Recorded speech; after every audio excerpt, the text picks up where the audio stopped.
And hello, everybody. Welcome to TPK Roleplay. I am Sir Heckalot, playing or running. I have my players over here running this very wonderful one-shot of Scurry tonight. This is actually my first one-shot that hasn't been exclusively with the Coven, so we're going to see how it goes. A couple housekeeping things first before I let my lovely players introduce themselves. Fail Prime will unfortunately not be with us for this one shot. Something came up, and like we say here at TPK Roleplay, people before production. So just hoping he's doing well dealing with his situation. And Scurry is a very interesting system that I'm not going to get into too much until maybe the end, where the dice are going to change, but for those of you that like giving rewards in chat, this is the higher you roll, the better kind of system, with mixed results in between. A lot like Powered by the Apocalypse, but with its own special twist. Plus twos and advantages are good, minus twos and disadvantages are bad. Just so all of you crazies in chat can just get to doing that if you want to. Choose wisely. Other than that, good tables are always going to do good, and bad tables are always going to do bad when it comes to our chat donations, if you like to do that. Other than that, go definitely support Scurry's webpage. Their Kickstarter page explains much more than I ever could in a very concise manner. So definitely check out their page if you haven't already, because it is fantastic. The art is just very good. You're actually seeing it in that window over Fables window. So definitely check it out. Let's start introducing our players. And we'll just go in overlay order. So let's start with dungeonistics. Hello! Hi, I'm Dungeonistics. Tonight I'm going to be playing Webster Spindleton, the Spider. Very happy to be here, and I'm very excited to play this. Who's next? Meg? Yeah, we'll move it on over to Meg. Pardon me, I posted the wrong link in chat, so I'm Oh. trying to remember Oops. that. Oops. This is by Dungeons on a Dime. I did not say the writer, because imagine. That's not the right one. This is by the lovely Dungeons on a Dime. A new one. That's the right one. There we go. Yeah. There we go. Just hi, welcome. Scurry. Welcome to the shit Just show. that word.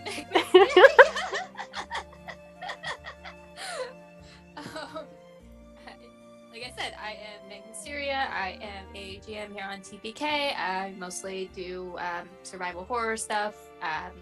Alien's going to be coming up soon. But tonight, I'm going to be playing Liza Lehman, a friendly lizard who likes to build things and look for shiny stuff. That's an important thing. Shinies are very important. Let's throw it up over to Shinron. Hey, I'm Shinron. Tonight I'm playing Richard Hazels, a curious squirrel who is wondered by everything that he learns. Fair enough. And lastly, but certainly not leastly, we have Copper Leo in the corner over there. Hi everyone, I'm Copper Leo. I'm a relatively new player. This will be my third time playing an animal type campaign. I think I'm getting typecast, I don't know. But tonight I will be playing Cyril Shalewing. He is a raven who is an explorer and also likes shiny things. So yeah, the rule of thumb here is if it's shiny, they're probably going to check it out. I think that's going to be a running theme here.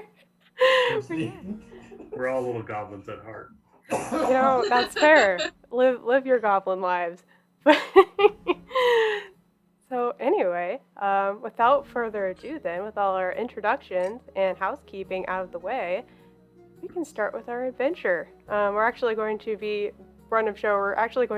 doing two scurries that are provided in the book that I absolutely fell in love with. So let's start.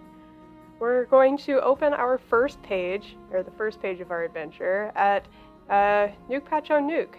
It's a small town inhabited by the more hardy critters who can withstand the snowy winter this high up on Nuke Hill. It's rather quiet in comparison to the bustling springtime trade and festivities, mostly due to the hibernation of many of the residents here. It's rather peaceful at the moment, but the winds at this elevation are notorious for betraying unsuspecting travelers. But for now, you're in relative silence with gentle snow falling around you. How about each of you describe your characters as they arrive or meet in Nuke Patcho Nuke? It can be any order.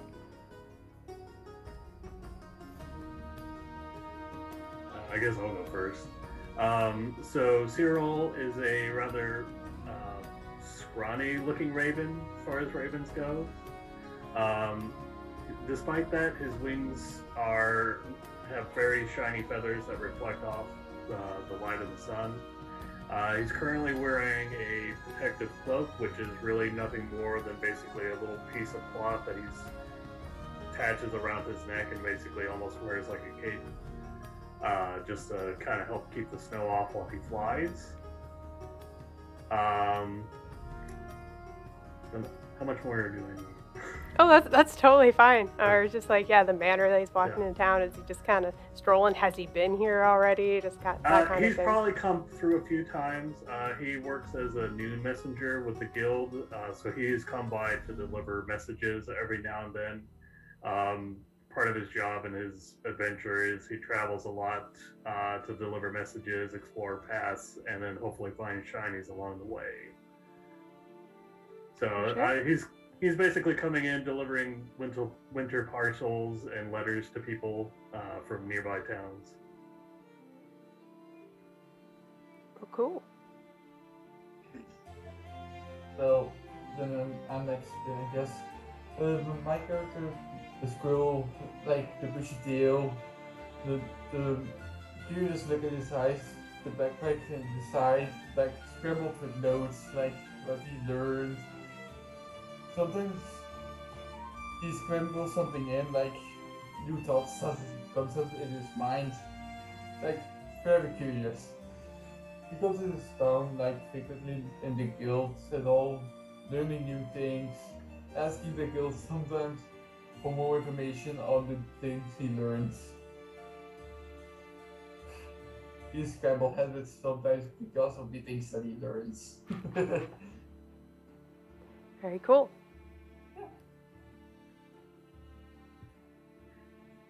All right, we got two more strolling into town. I'll go next. My character is also a bit of a curious creature. He has this like long tube kind of like strapped to his back, and like nice little messenger tube, but he uses it to write down notes. And so he's got some inks there as well. He's got a little silk, woven silk spider silk bag strapped to the back as well. He's got these octocular goggles above his eyes that he can use to see farther distances. And he's like a little fuzzy black spider with white joints and various white patches all over his body. And all of his movements are very sharp and quick. So he does little bursts as he moves. He's walking around a little bit. He'll jump every once in a while, be looking around. He's just really taking in his surroundings. He's never been here before. Yeah, then I suppose that just leaves Liza, who is slowly making her way into town on account of being cold-blooded. She is an iguana, so she is very much used to the warmer weather. So definitely bundled up in whatever fur scraps and fabric she was able to pull together to make a nice little cloak with some tools and items strapped around like onto her back, and she goes into town and is kind of mumbling to herself like, "Oh, I definitely hope that it's here and that it's worth it being in all this snow." That's great. Okay. So as you're walking in, like I said, it's rather quiet. Most homesteads don't seem to have any smoke rising out of the flues or anything, except for one, which those of you that have frequented this place a little bit more would know that is Mama Ogan's abode. She's a beaver that is more or less in charge of this place, trying to support Nuke Patch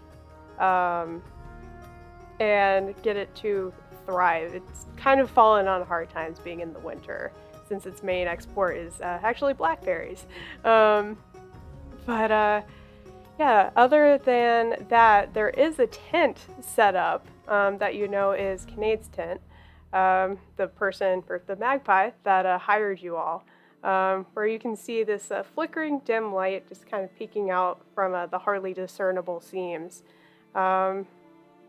Yeah, that seems to be the only activity going on, other than the rest of you seeing each other, kind of all wandering into town.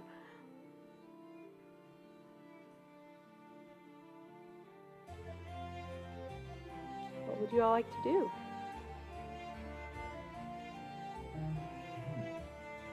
My character will probably be investigating. I think it was Mama Ogden, you said? As he's never been here before. And the tent, he'll get to that.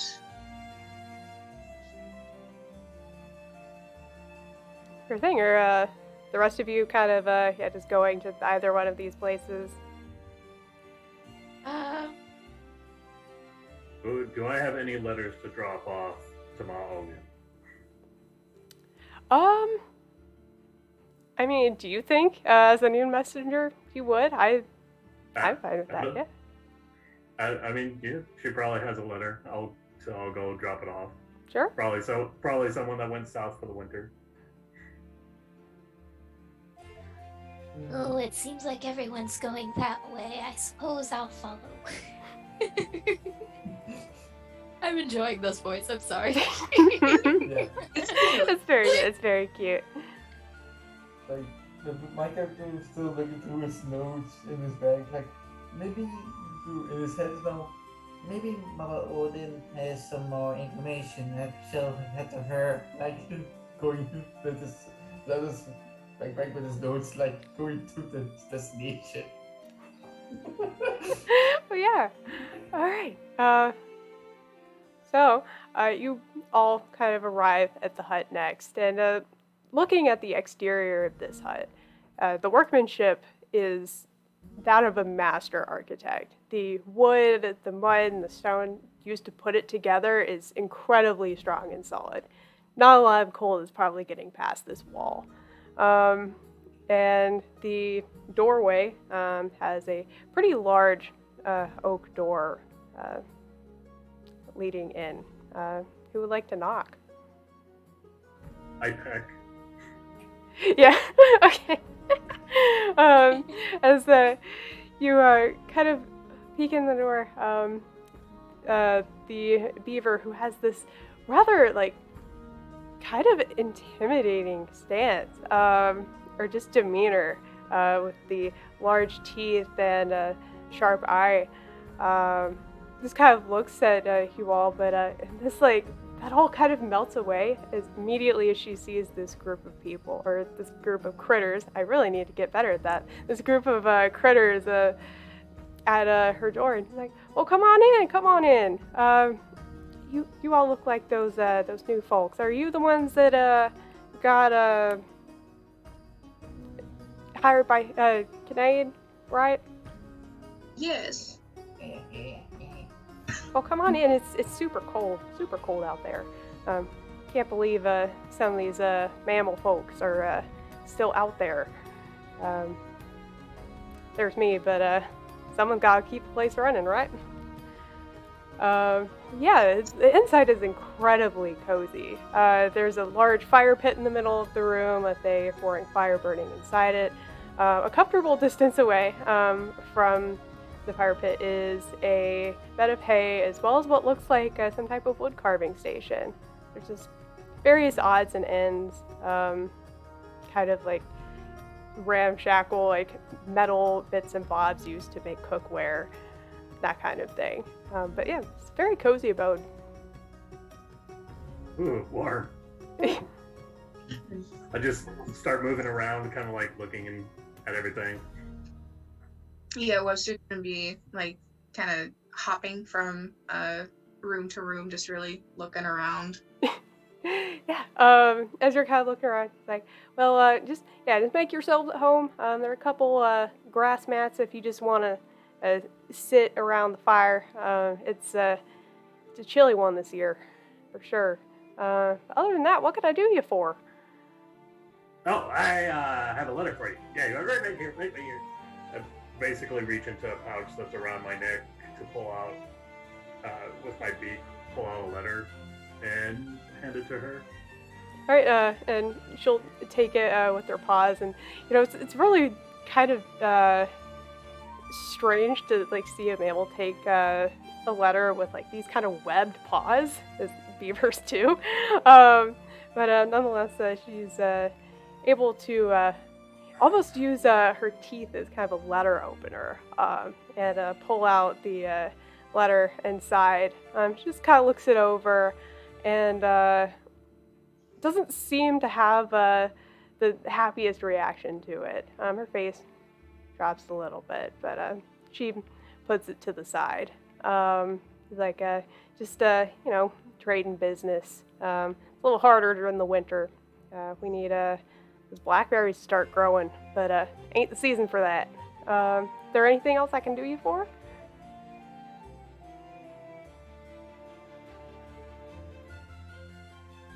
Yes, where are... Oh, I lost my voice, oh no.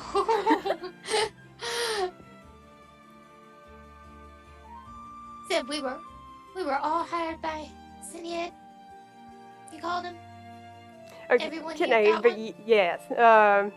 He came into town on one of the colder winds, actually, and proposed that a group of critters like yourselves, the curious ones, y'all have that curious look in your eye, I can see it, that you all find, I think he's calling it a lightning rod. Not entirely sure about the specifics of that. You might want to talk to him about that. But it's likely in the metal fortress up the cliff overhanging Nuke Patch. Other than that, I will warn you, I will say, just because I know y'all are going up there and it's rather dangerous. Trip up there's pretty rough, especially with how much snow is up there right now. But also, the last couple of beasts that have been up there have reported these wasp nests that are living inside it, so I'd be careful about that. It is cold, but they're these weird, like, never seen anything like these wasps before. Seem very resilient to a lot of things, so just be careful up there. That's about all I got about the information to get there. As she was saying all this, my character pulled out a note and was scribbling everything down with her. Mm-hmm. Yep, like, so was mine. Like, I'm still just examining everything. Like, what do you mean, curious ones? Oh, they also don't have a ton of self-awareness, do they? That's a good trait to have, though. Don't worry about it. But I think that's about all. Just be careful of the wasp for sure. You can actually see from here. The fortress is a little precariously placed. It is a little teetering off of the cliff a little bit, so I won't shuffle it around too much. There's also, what else was up there? I haven't been there in a bit. There's probably a fair amount of blackberry canes that have overgrown since it's out of season. So, just a bunch of dangers up there. Just be on your toes. But you all look like the rather perceptive kind. Why, thank you. We will keep this in mind as we go up there. As my character is like writing down all of this information, you see that all of the ends, like all of like his hands, are white except for the frontmost right. There we go. That one he actually will dip into the inkwells and write it with his hand. That's so good. I love that so much.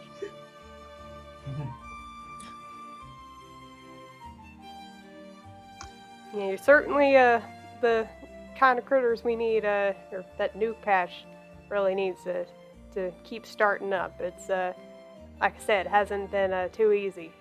But I think you and Cinéad can definitely help. Any reason why they want this lightning rod?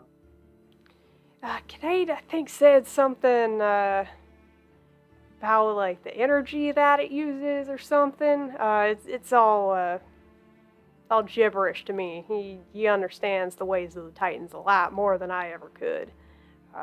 Just in terms of getting any type of trade up here with food and everything's been real hard. But what he's got some like promissory note. I think that's what he ended up offering to y'all, if I'm not mistaken.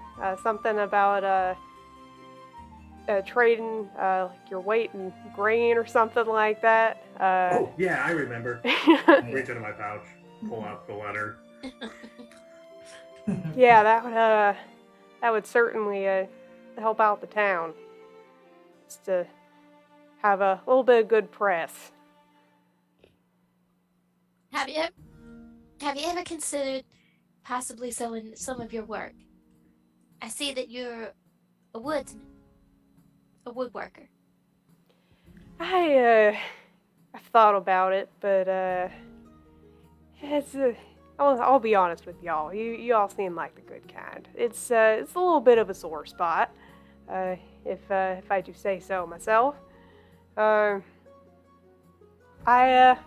just couldn't really see eye to eye with the rest of my clan that I learned this all from. So it's a little strange. Still feels a little weird to keep using the skills that I learned. But maybe in the future I might consider it. That is a shame. You have a real talent. Oh, well, thank you. It's okay, it happens. It's like they say in Eastwood, the tree and the carpenter always have a falling out. That is fair. That is fair. I've definitely felled a tree or two around here. Definitely gonna see some stumps a little closer to New Patch for sure. As the information stops, my character stops writing everything down. It's again the sack he was holding with all the notes that he has. Like, do you know that we are going to do our best? But do you know any other kind of information on these parts? Around these parts, I mean, I could talk about nature and all that around here for days, but I think your friend that you're probably gonna see next is in a little bit of a hurry to get all this done. I could certainly use the help of getting this done to help out the town as well. Understand. I'm good. Thank you for your time and the warmth. Yes, thank you. All right, well, take care, y'all. You as well. Yeah, you as well, thank you. reluctant to kind of leave this warm spot that she's Yeah. now got. She just kind of laid by the fire. Is like, oh, finally warm. Like, oh no, and then slow moving again to actually get up and join everybody else Yeah. to go see our Oof. magpie friend. No, I was choosing this adventure. I was like, oh no, we have an ectothermic party member. I oh made a mistake. No, you didn't. It's fine mechanically. We Yeah. must to survive.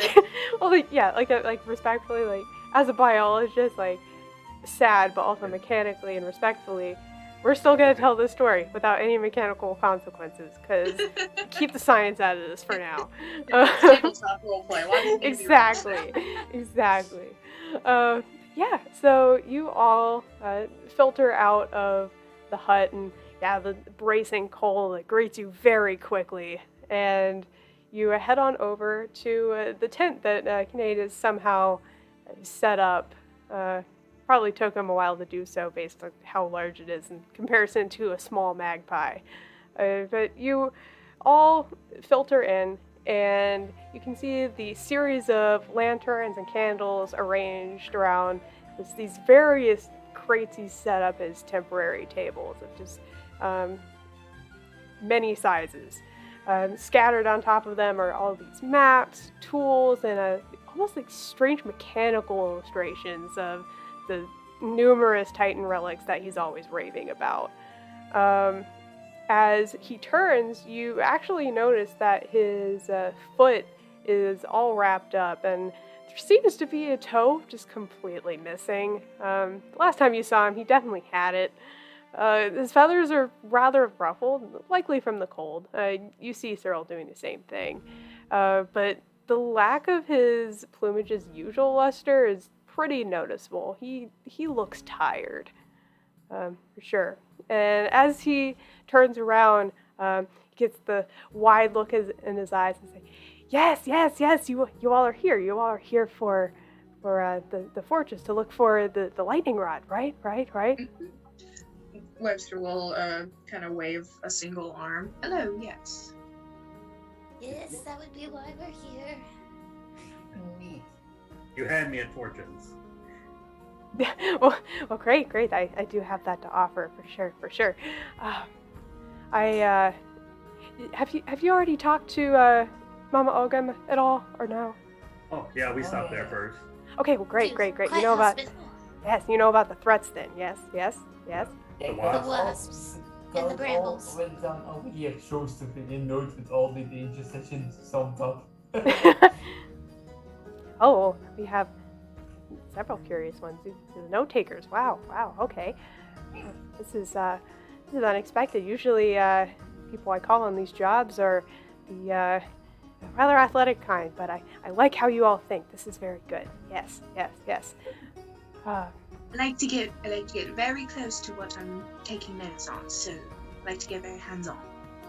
Well, listen, this is just the job then. Yes, very good. So what have you all? No, you know about the dangers. Is what else do you have to know? You wanted a lightning rod? Yes, the lightning rod. It's this. Well, I dissected this strange cylindrical chamber that had almost like a dash on one side and then a cross on the other side, and on the inside was all this really corrosive material that I definitely suggest you don't touch.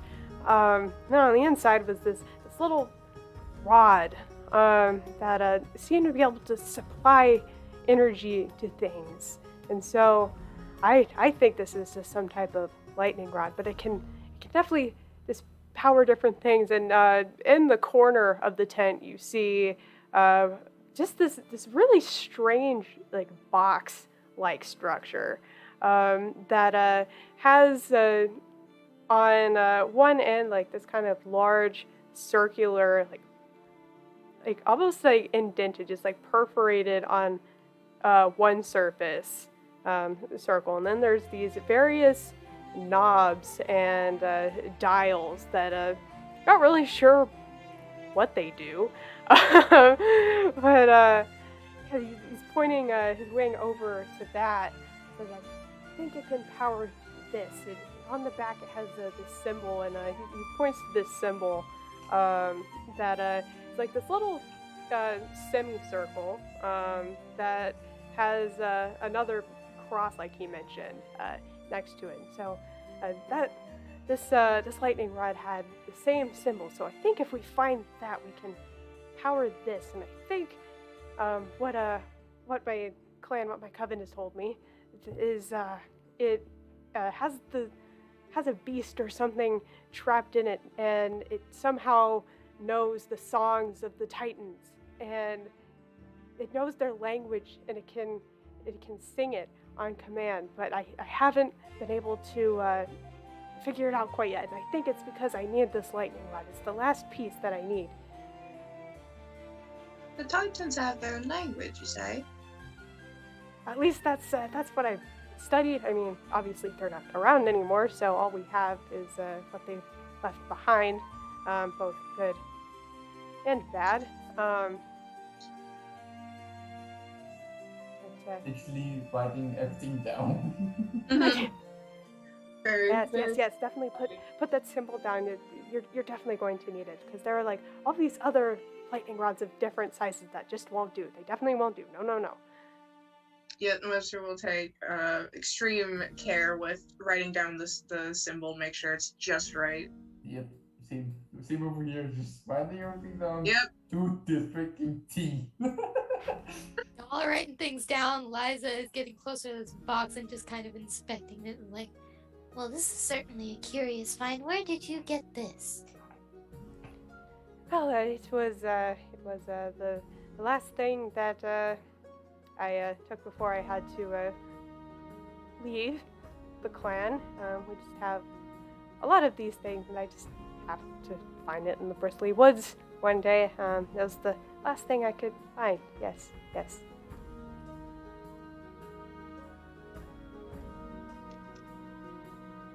It's very interesting. I would love to see it when it's up and working again. Sounds like a lot of people leaving covens and coming here. Well, yes or no. You are also almost like me. It's a cousin. Yes. Yeah. They don't like us associating with the cousins at all. So just we have to keep this on quiet, likely. On the DL. Yeah. You know some of their language then. The Titan, Me? the DL. Oh, yeah. What does that mean? I don't know. With the question mark next to DL. Yeah, literally the same. Like, Just because I read it doesn't mean that I know what it means. Perhaps we'll figure out what it means. Or I hope we'll so. figure it out at some point. Yes, we will keep it very, very quiet if I ever am given the chance to go back. Yes. I think we can manage. That would be great. Do you have any other questions? yeah. Could you explain more about what we have to climb? Oh, well, you can actually, once you're out of the tent, you'll be able to see it. But it's more of a spiraling cliff, and just right over patch, basically, is the large metal fortress, and it's rather hard to describe. You're just going to have to see it when you get there. It's unlike really anything I've ever seen. It's phenomenal, and I would rather not spoil the surprise too much. It is, like I said, made of metal. Not entirely sure the function of being in it or something. I'm not sure what the Titans exactly did, but it's rather strange. You also mentioned a corrosive material? Yes. Inside, the lightning rod is inside a small cylinder that has a bunch of corrosive fluid in there. So definitely do not touch it if you have the chance. Do not do that. You actually see, like, on one of his primaries, there's just, like, a couple of the paint just, like, kind of burned off a little bit. A little bit of corrosive burn on some of those feathers. Do not touch, will burn. Yep. Okay, let's noted.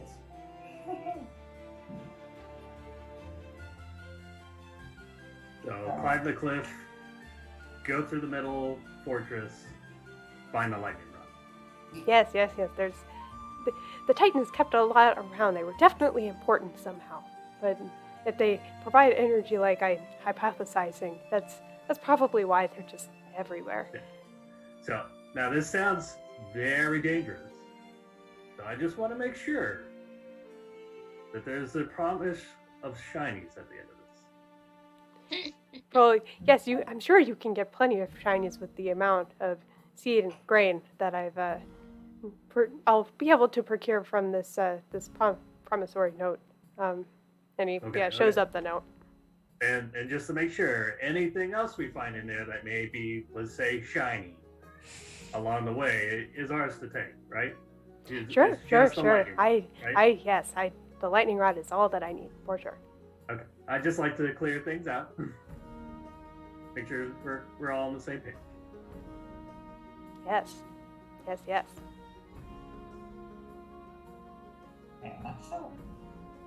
He's just kind of looking each of you over still. At this point, Webster's going to start, sealing up the egg wells, getting his stuff ready to go.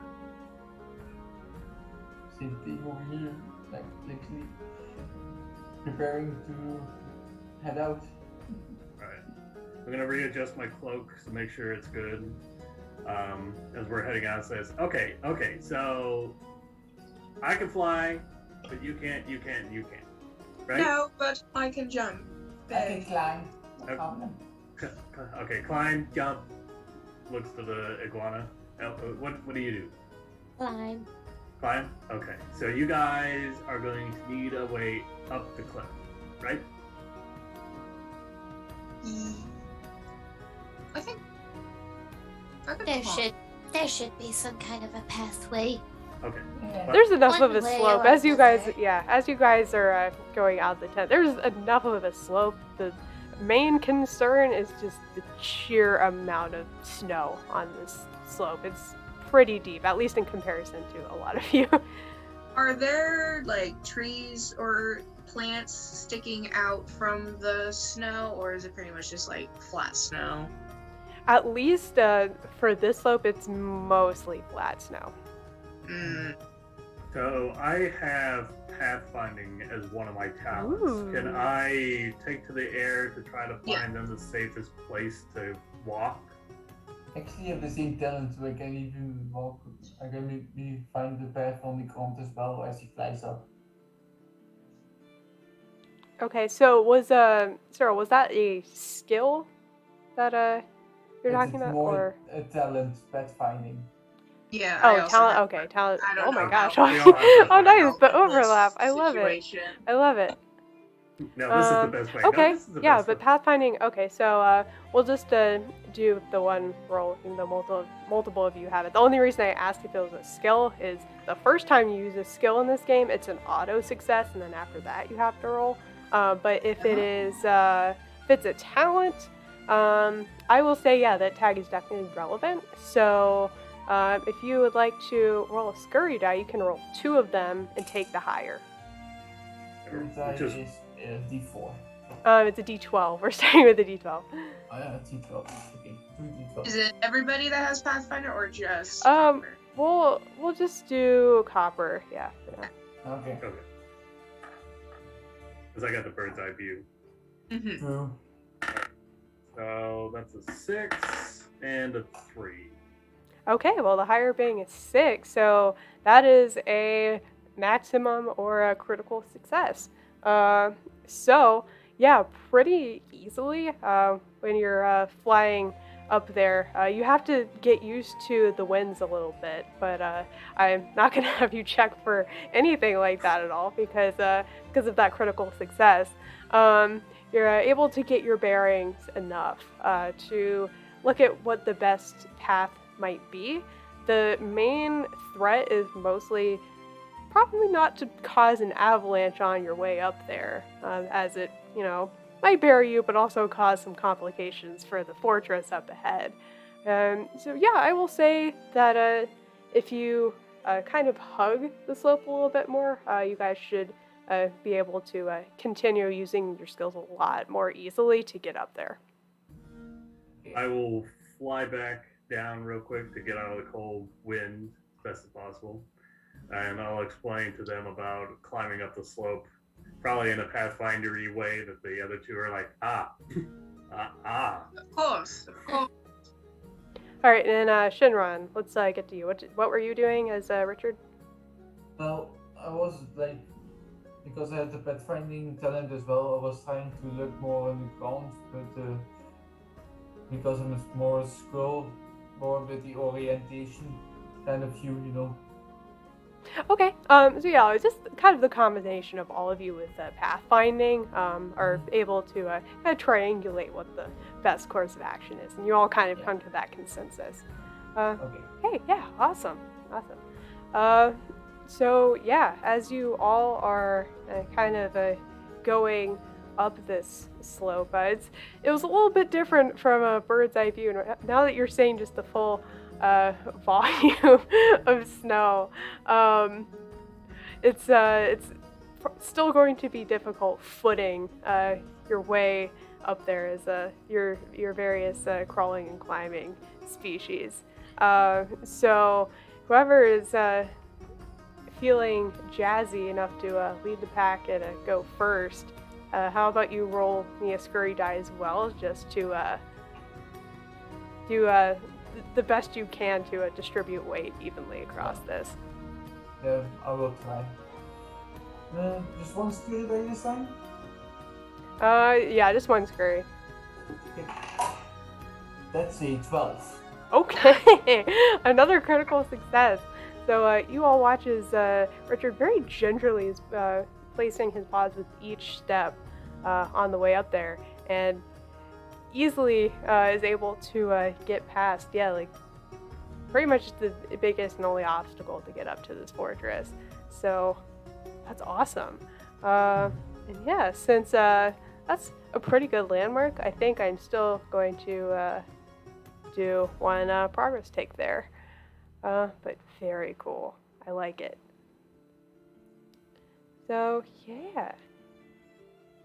The closer you get to this outcropping that Mama Ogam kind of pointed you to, as well as Cinéad, the more you notice that the fortress is just halfway covered by this blackberry brambles. It's a structure unlike you've ever seen once you get closer. It's about 6 feet tall. The exterior of it is metal, but these 4 cylindrical, rubbery structures that stand on the ground like feet. It's strange because it's not standing on the broad circular side of those cylinders, but more on the rounded edge, almost if it's standing on its tiptoes. On the top half, breaking continuity with that metal, there are these lattices of this strange opaque material that you can only really equate with ice thin enough to barely see through. The entire front half, like I said, is covered by these brambles and is hanging off of this outcropping completely. Are there any other tall plants or trees around this area? If you look around, I think the nearest one would probably be about 10 feet, because it's like 10 feet is kind of long for a spider. Little bit, only a bit. Alright, yeah, alright, that's...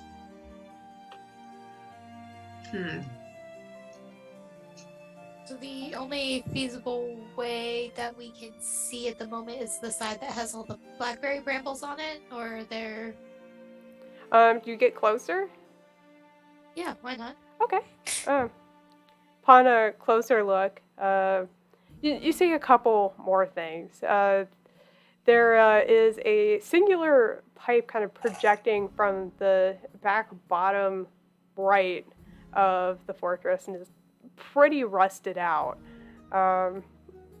Looking kind of under, being an iguana, you have a pretty low perspective via sight, and there seems to be, it seems that that one pipe seems to connect it is this entire maze of pipes on the belly of the fortress that becomes very evident the closer you look.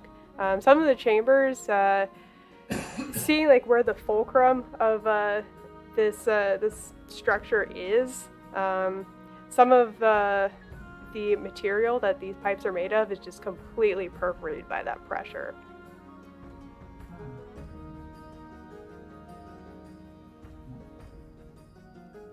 So we may have a little bit more to work off of over here, but it might be more dangerous.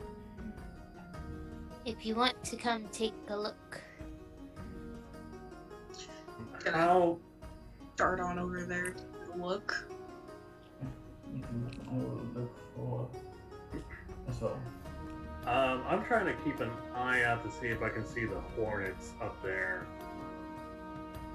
Yeah, as you're just kind of watching it from a distance, you kind of see like one or two occasionally buzzing around, but not a whole lot of them. They seem pretty dormant for the time being. The ones that you did see just kind of came up various different orifices in this fortress. Okay. But it's not like I can see where like the hive would be.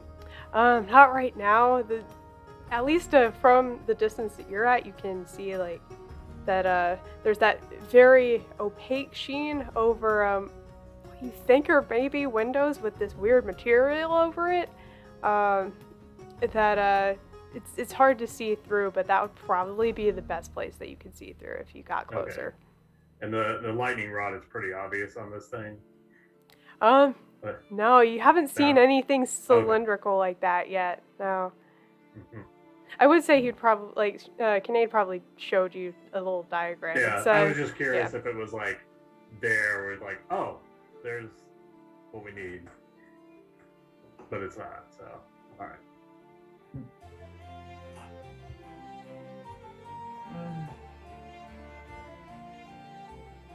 At this point, it's just looking for a way to climb up and into the structure. To start looking. Mm-hmm. So is Webster. Is there actually a way to damage this thing? Can we find like, I think, thread or some kind of material that we can weave together as a rope? I have woven grass rope. Me too, actually. How tall does this tower look? The entire structure is about 6 feet tall. And these grass ropes, how tall are these? Sorry, say again? The grass ropes. How long's the Oh. rope? Yeah, how long is the rope? Ooh, that's a great question. If it didn't say in your equipment, I'm trying It to, doesn't note it in the tools. yeah. It says that we have some woven grass rope. Very to the imagination of mind. Yeah, which, yeah, like, now that I think about it, like, an entire 6 feet seems a lot for a So, squirrel I to be holding. I guess the question is, if we tied my rope and Richard's rope together, could we reach somewhere that's the lowest point to climb up? I also have some rope and a Okay. hook. Oh yeah. And I have the, wait, how is it called again? The weaving reeds talent, so I can weave those together as sort of coupling hook for us. Well, cool. Okay. So I'll say, yeah, the combination of the 3 of y'all's rope should, yeah, I think be able to get the entire 6 feet. It's much more feasible for each of you to have 2 feet instead of one person having 6 feet. That's a lot for a little animal. No, That's no good, problem. because I need someone to tie these ropes together. Yeah, I can do that. So I'm start weaving them together. And then I can take them up there and try to find a place to secure it. Yeah. So do I need to do Okay. a scary check to do that? To fly up and basically find some place to attach the hook, since... Yeah, I'll say to do this carefully. Definitely, roll me that. Must I make a check to weave them together or not really? Do you need a check to tie them together? To tie them together. Hold on, let me go back to tags. Yeah, I'll say since we did it for pathfinding, we'll do that for you as well. But you can roll 2 of them and take the higher because you're using a talent. That's 6 and a 10. Man, you guys are killing it with this. We're not gonna get down to many die at this point. Oh no. Just have it carry over to the next scurry. Okay, maybe.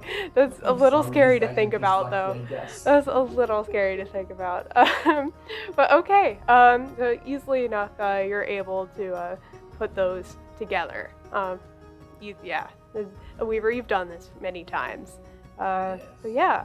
But yeah, I will say just like the pressure of knowing that those rather large wasps are, pretty close to you when you're up here putting that rope onto there. I'll definitely, a little bit of a guts roll there. I do have one of my other talents is moving like the wind. So at least I can fly a little bit more nimbly, I guess. As far as the dexterity for flying up there, attaching the hook and stuff. Maybe. Yeah, I don't know about that one, just because that has more to do with like the wing work, and I'm just like, it's the precision of using little raven feet to hook this on here while doing that might not entirely work. Okay. Alright, so roll just 1d12? Yeah. Okay. That's a 5. Okay. Okay, so it's a success. You still do as well as you can, which still works out. So yeah, you're able to at the top of this fortress. It was harder to see since you all were on the ground, but as you're flying up, you see these weird rack-like projections at the top of this fortress, one on either side, and are able to hook one on top of that pretty easily. Okay, so I'll hook it and then land on top of there and say, alright, should be good. I will start climbing to test it out. Okay, yeah, with your weaving, especially with your critical success, it's very easy to climb up. Ah, it's sturdy.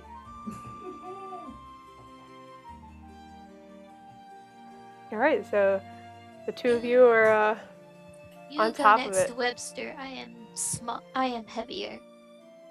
Don't want to break the rope before you can get up there.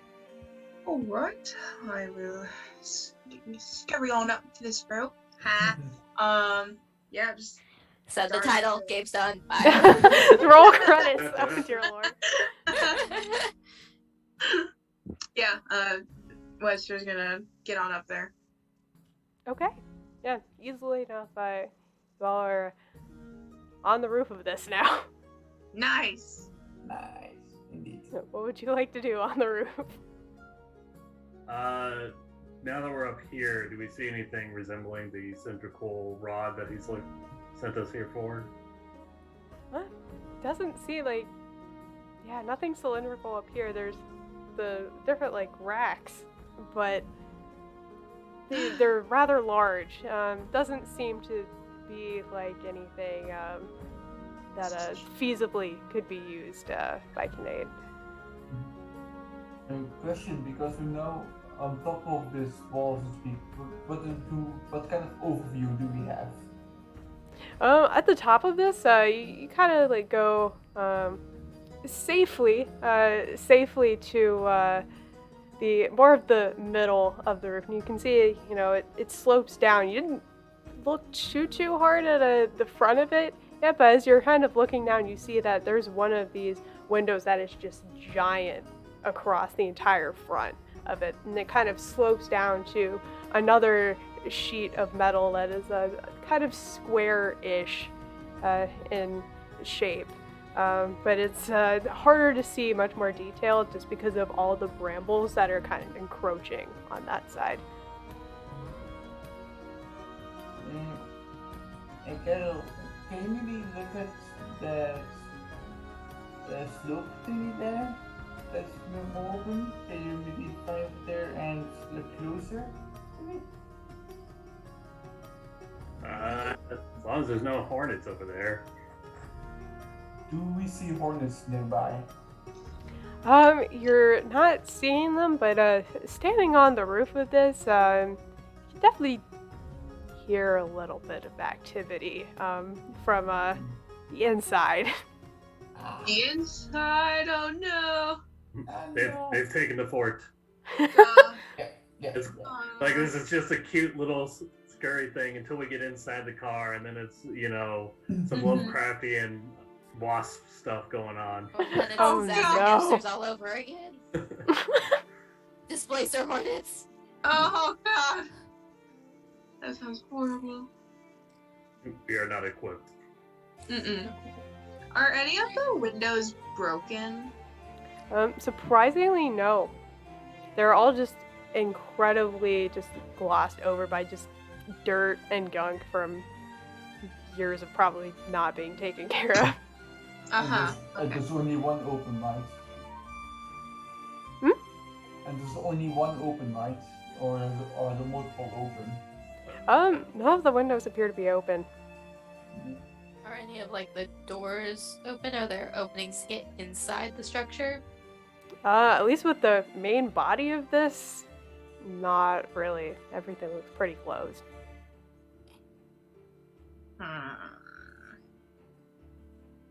Interesting.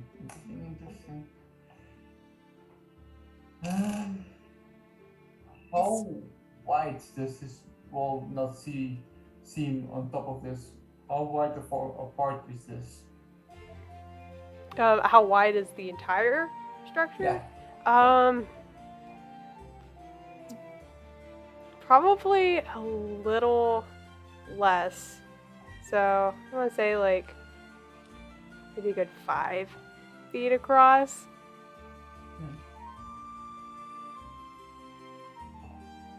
I'm going to look around for a bit along the walls to see maybe if there's any opening on the inside or something, like what's going on or what kind of structure this is. Okay, so you kind of look around the perimeter of this, and no, I don't think I'm gonna make you roll just for looking around. Trying to think. It all looks pretty sealed up, and if I think it was Liza that looked closer the first time. She probably found the only definite point of entry being the mess of pipe work and everything underneath this structure. So on top is very closed off, and the more direct approach to get in is underneath. Okay. We'll come back to the party and relay the information that I found. When I saw the 2 hornets flying around, did I happen to see where they landed when they disappeared? They just seem to continue flying off, as there's not a lot of vegetation around, or really anything a wasp would probably want. It's not too likely that they're still around. Do the Can my character fit inside the pipes? Yeah, pretty easily. I mean, with how small a spider is, yeah, you could, easily get in Alright. there. Well, I suppose I could go in the pipes and get in. Don't know about the rest of you, though. Does it seem that the squirrel can fit in these pipes, yes or no?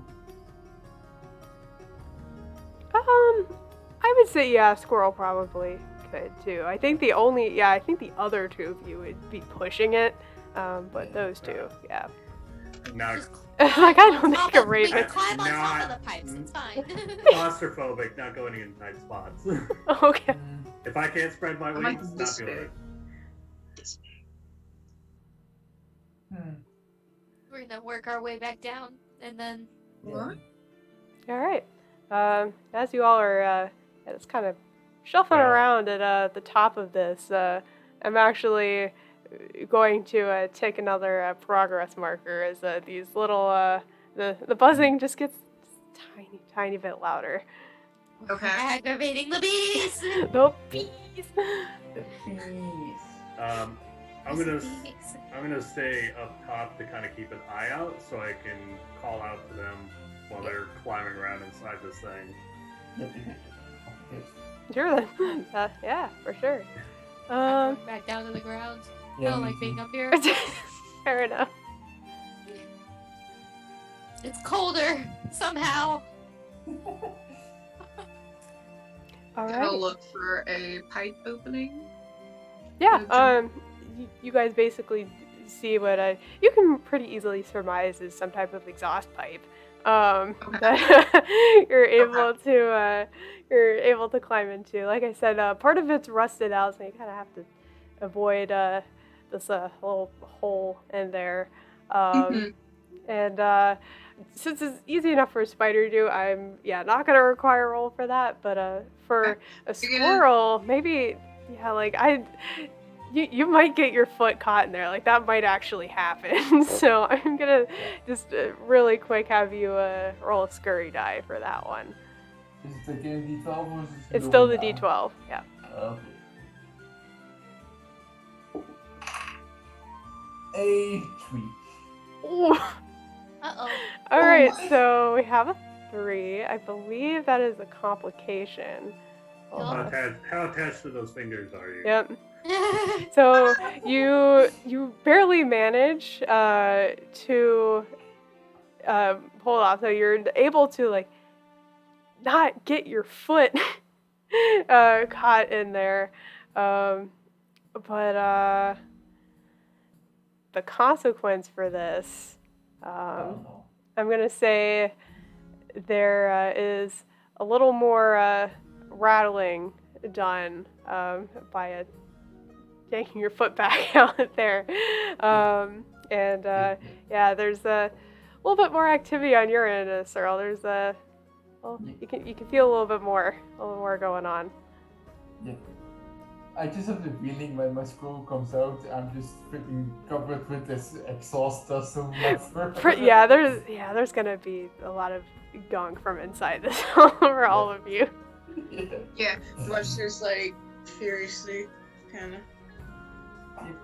patting her away. You're alright. You took a little bit of a tumble there. I can throw it. I do my best. Not a good spot, but still. Dust, a lot of dust. Fair enough. Well, shall we proceed? So now, as we are looking around, what do we see? So in front of you is just a veritable maze of different pipeworks and what look like almost like these strange bolts and knobs, almost like a sensor of some kind. Just a bunch of just different chambers that you're not entirely sure does what or where it goes. It's pretty dark in here as well. Pretty dark. Can we utilize our pathfinding ability for this? Sorry. Yeah, I think that would be perfect use of navigating Yeah. through this. And then, as a spider, I thought orienting might be a talent they'd have. Would you say that as well? Crawling through a bunch of stuff and being able to climb on vertical surfaces, yeah, I'd say that's pretty relevant. Okay. All right, then I'd like to use that as well if that's For possible. sure. I don't think they stack, but Yeah, I don't you know- can I go don't know if ahead they and use stack. 2 dice instead of Say. 1 to take the higher. That's Get totally double fine. advantage. Yeah. Okay. Advantage doesn't stack. Staff. Yeah. That's true. That is true. Because it's a little bit dark, I'm going to get out a glowworm for myself and do. That's so cool. And Hey, do welcome the- raiders. Sorry. Welcome. and use my pet fighting as well to follow the lead. I love that a lot. This is very creative. Cool. So, let's see. Did you do your pathfinding roll already? Yeah, let me. All right, that is a 10 and a 3. Okay, so the 10 is what we're gonna take here, which is another critical success. Y'all are killing it. You're killing Yes. it.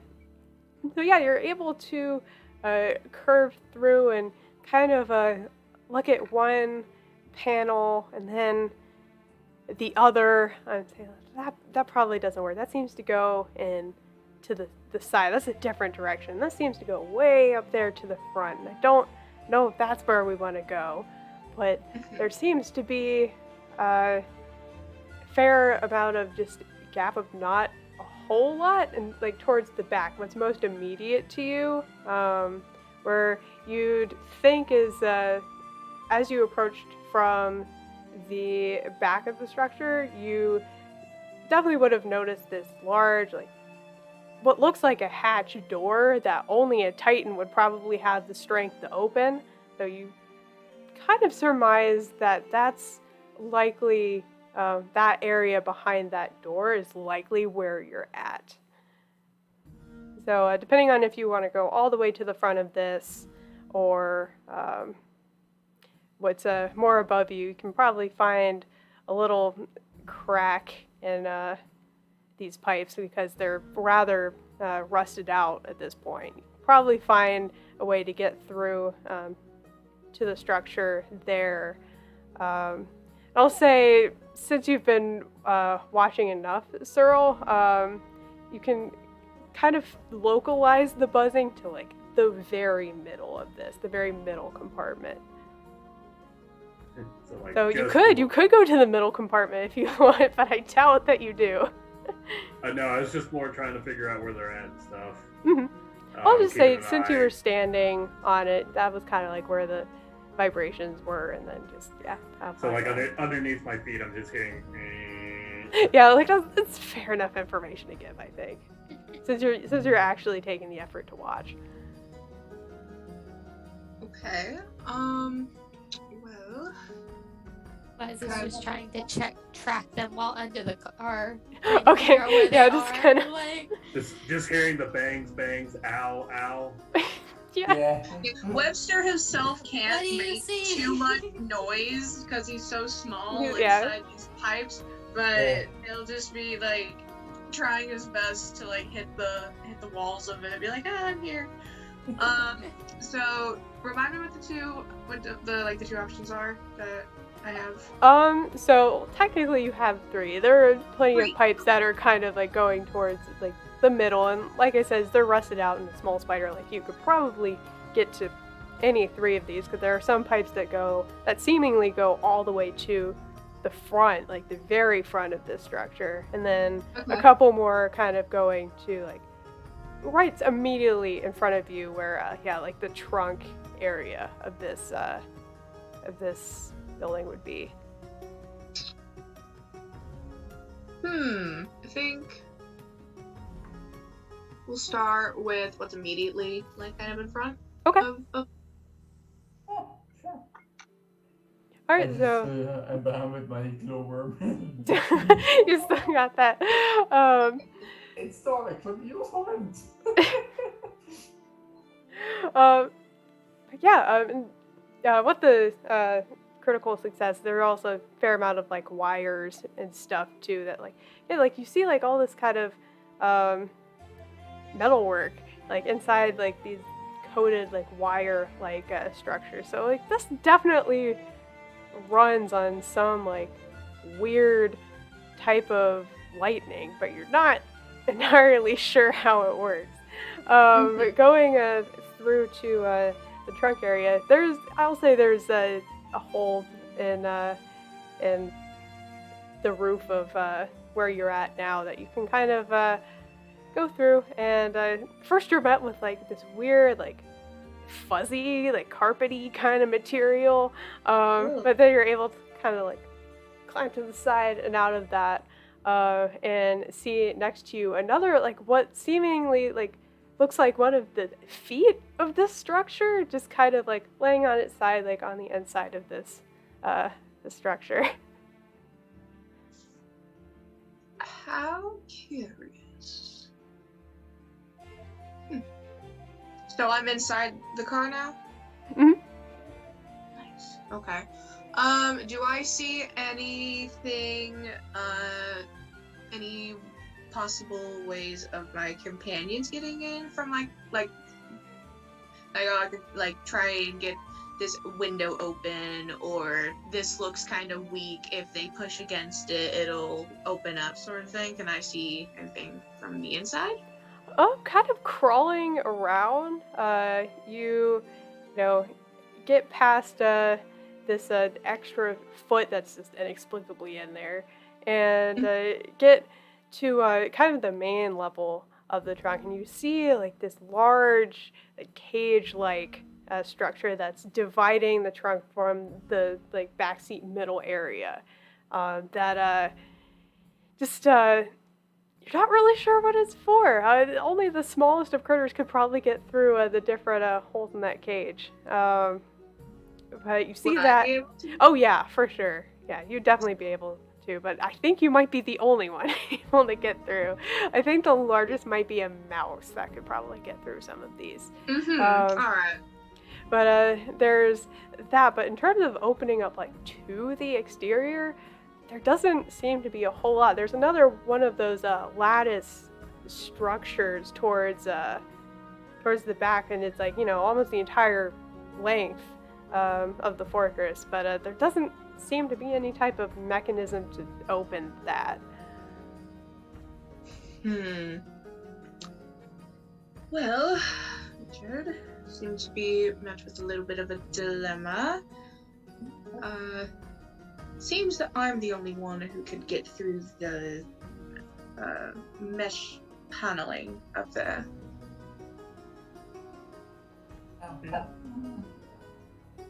No problem.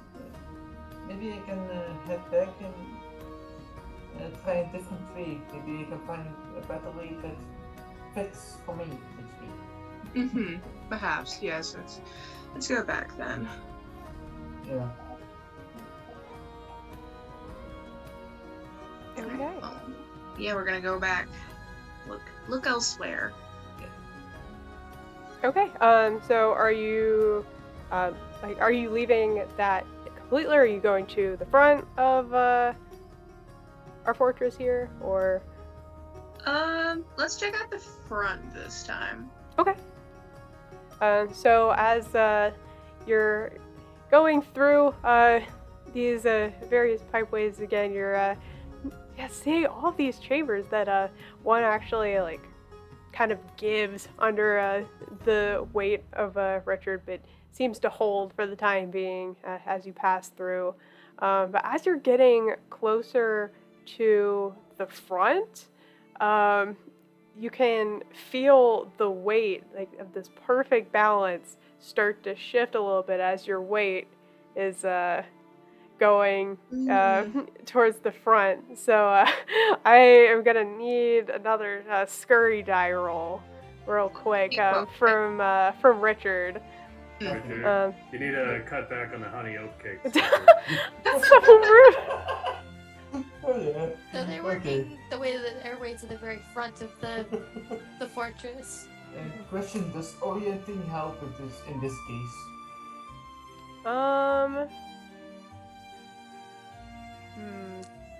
If you're getting a sense of balance, I'd feel like Yeah, it could like be with applicable. with the help of like having another person that has orienting, who's been like able to kind of like guide but- through this. Yeah, I'll say that's fair enough. Yeah, but I have orienting myself being skilled at ×3 sometimes. So Yeah. Oh yeah, Okay. yeah. I'll say it'll work out. He's tried flying in his younger years. Okay, just two skill die or okay, one. Just roll 2 dice and take the higher. Okay. That's a 6. And that's an 8. Okay. I believe you just have to be over a 60 at critical success. So okay, cool. Yeah, easily enough. Like you see this start to happen, you're like, oh no. Okay, like just kind of backpedal immediately, and there's like a little bit of like that rock back as you're doing it, and you think, ooh, is this stable? Okay, this is stable. You're able to do it. And yeah, you're not sure how easily you're going to be able to go forward from here without maybe another type of tool work or something. Another type of tool work. Or just to get to the front, just putting a lot of weight at once is probably not the best idea. So, since I've kind of been tracking them through the pipes, and is the shift in it noticeable from the outside? Yes, you can definitely see it. You worry. The two of you So on the outside how- worry for a second. You take a step to the side. How high is the actual like piping on the back end of the fortress from the ground? Not high. Like maybe like Okay. a foot or two. Like probably not 2 feet. Probably about a foot. Okay. So I think what I can do is, if you're going to keep moving forward, I will try to hold down some of the piping from the back. Maybe that will help keep it from shifting too much. Maybe that would help, yes. We can certainly try, but be careful. We shall. Thank you very much. Cyril's gonna pop over the side, looking down at Eliza, and be like, "Hey, those hornets are in the middle here, like right here. Pass on a line to them." The hornets are in the center. Oh, Oh. okay. Don't try not to go through there if you end up finding a way. Tell them not to panic. I think telling them not to panic will just make them panic. Yeah, but you need to tell them not to panic so they know not to panic. Oh dear. I think they heard me. I'm going to go try to level the fortress.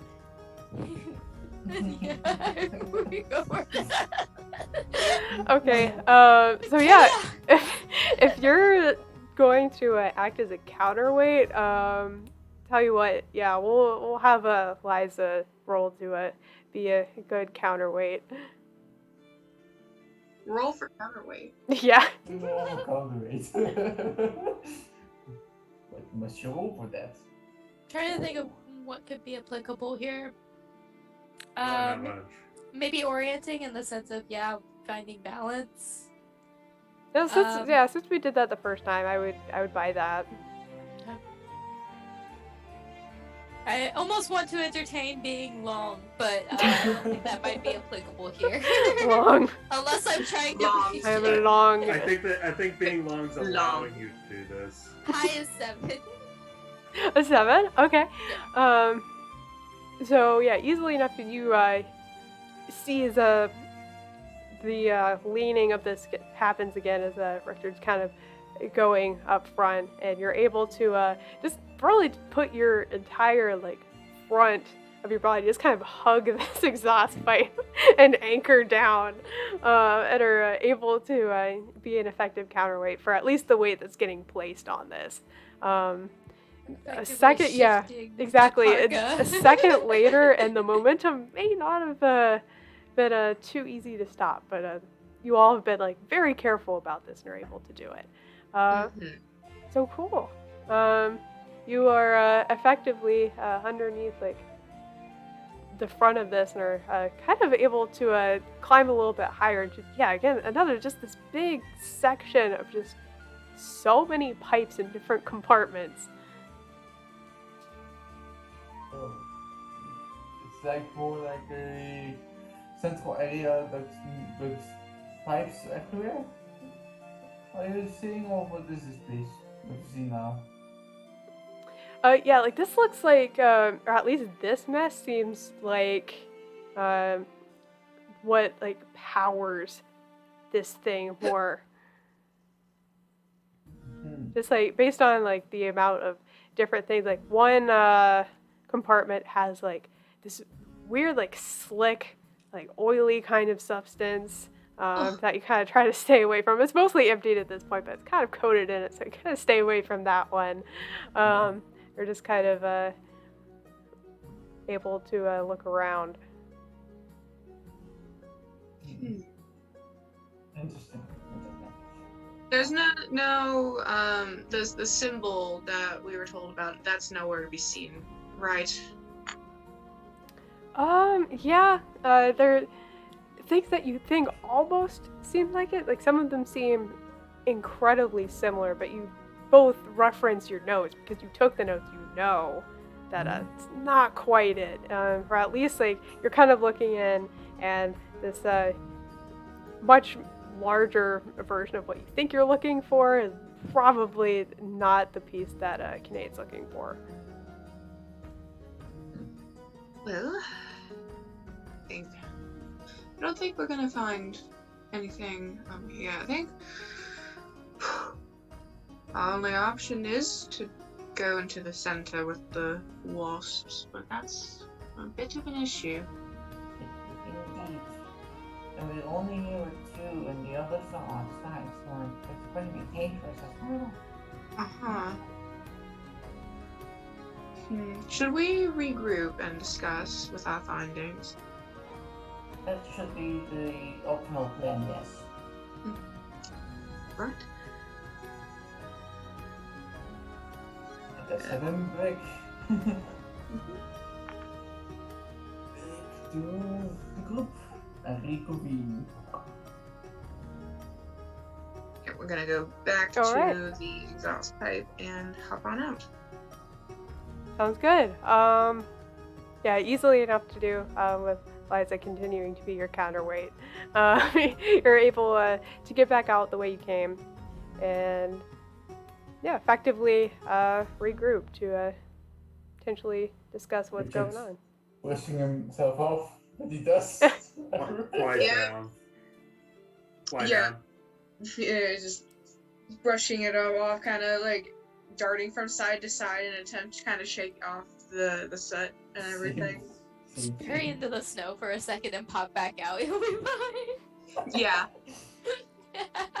You just see Yeah. blackened snow all around where the exhaust pipe is. Yes. Oh. Did you find any shinies? I'm sorry, lightning rod? Not yet. We thought we stumbled upon something similar, but it was only something similar. Wasn't quite what we were looking for. It seems like our only option is to go into the center with the wasps, because I found one entry point, but I would be the only one that would be able to go through it. It is quite small. So we do have a bit of an issue for finding this rod. Well, I mean, the good news is you're small and quiet. Yes, very. But are you going to be able to get the rod through the thing? Whatever's blocking it. There's a chance, possibly? But I'm not entirely sure. I can't say for certain right now. Well, maybe if you're in the middle, you can find another way that we could join you. Perhaps. I think that might be worth looking into.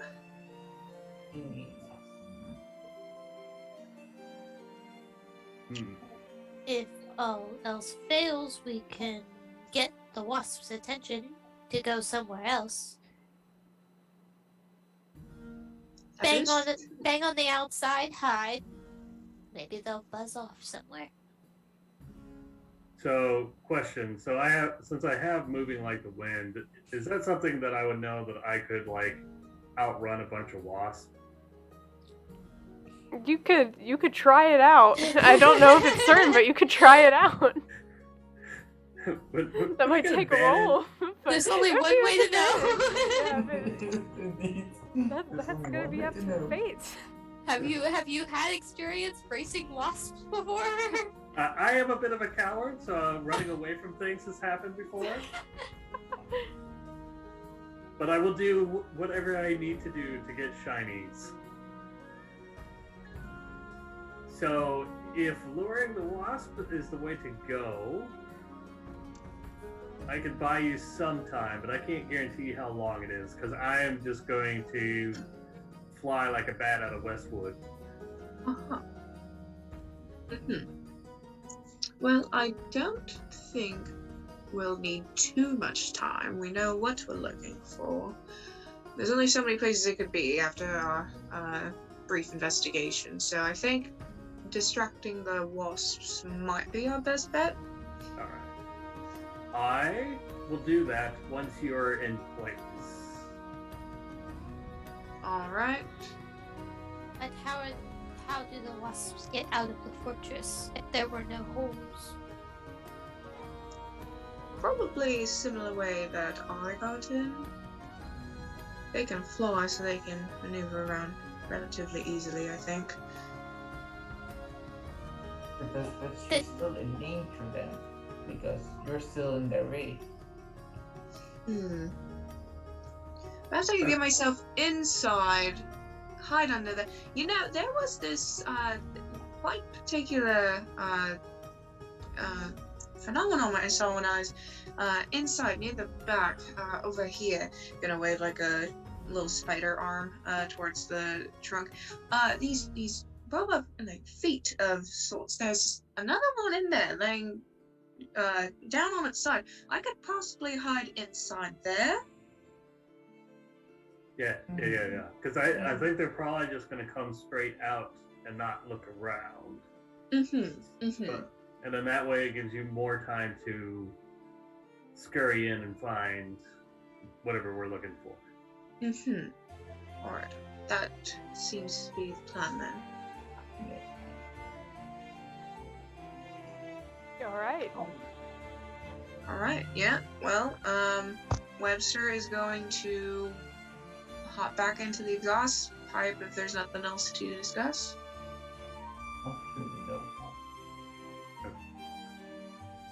So I'm going to look back to Richard and Liza and say, so you two go and hide. Right? Just bury in the snow. Is there like a tree nearby or no? I mean, it's much easier for a squirrel to go about 10 feet over to the nearest tree. So yeah, I would say easy enough to do. Yeah, hide in a tree. The tree. There's it's probably a pine, I would say, at this elevation. So branches are a little higher up, but easy enough to do being a squirrel. It's what y'all do best. So, yeah, okay. So it was doing the distracting. So basically, once I hear, is it Webster? Yes. Okay. So when I hear Webster kind of give like a "I'm good" or some sort of signal, right? Webster will like jump at the window in the back, like near the trunk, in the trunk, and so you'll feel like a very, very small tap glass. The And those tiniest of Yeah, it's like taps. if you Very brush away tiny some of splash, the but you're dirt, looking yeah. out for it, so you know it's there. So And I'm gonna go back to the basic- tire. So I basically like go up to the cylinder entrance that Webster went into, and I just go. Okay. You know, ravens are loud.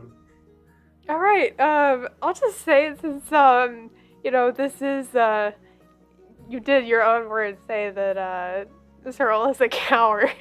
I need like a little bit of just like kind of a mental check. It's like, can you actually do this, knowing that you're Like I you're said- gonna. I'll roll a check, but like I said, if his cowardness is somewhat overwhelmed by his greed. Ah. Do you want to just roll a check for willpower? Sure. Okay.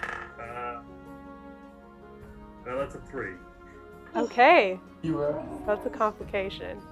So you're able to do it, but there's after you do this, you put this speak into the exhaust pipe. You hear the buzzing and like you start feeling it just kind of rack the car a little bit, and you go to leave and your beak gets caught a little bit.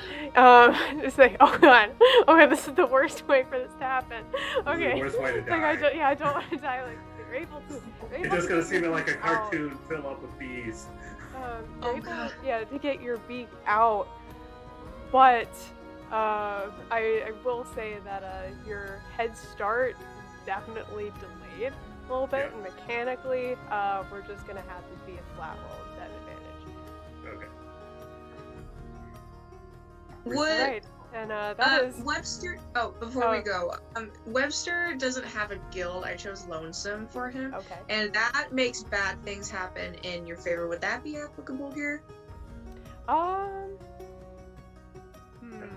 I would say it's applicable in the sense that they are not going to notice you. Yeah, I would say So more yeah, of that. it's like self-applicable, yeah. not- Okay, My fair enough. bad Not luck is far your out bad of yes. reach.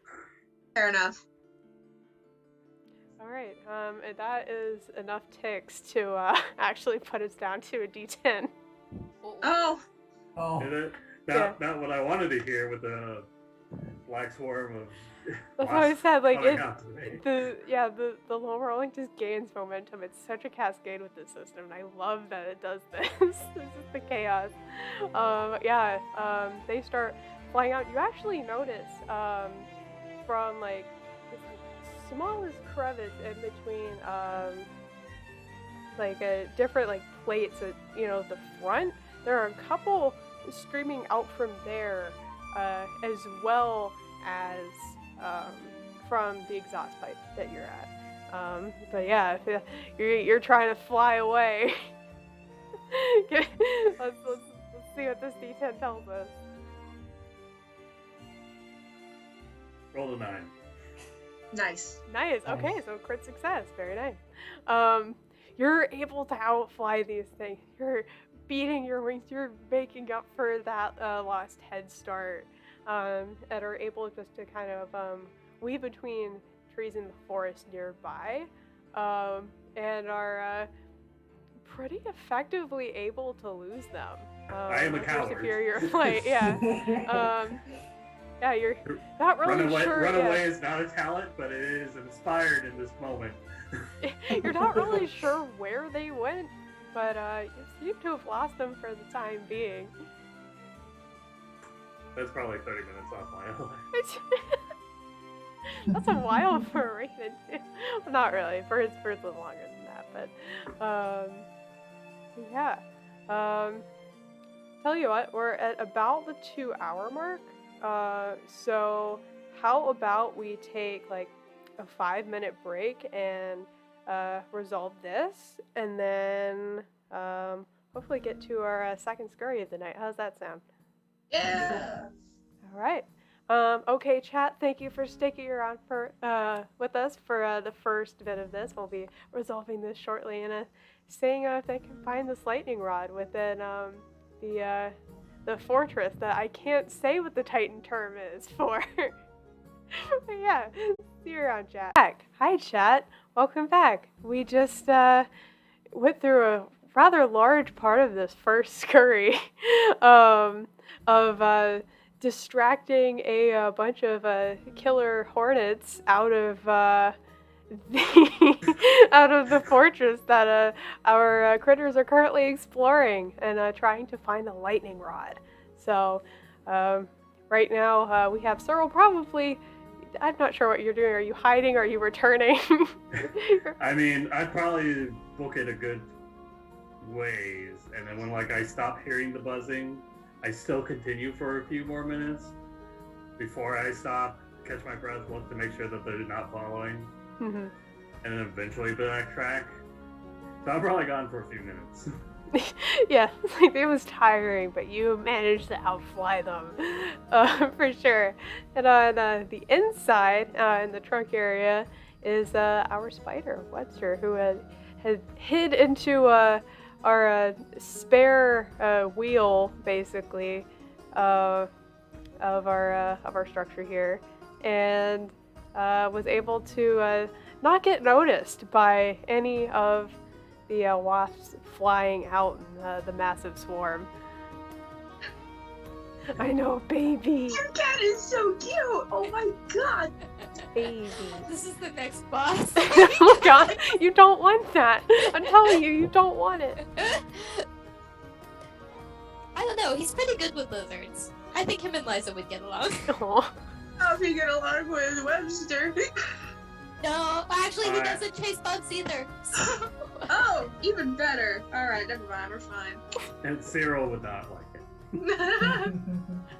Yeah, he doesn't like birds. Oof. Give him a kiss for me.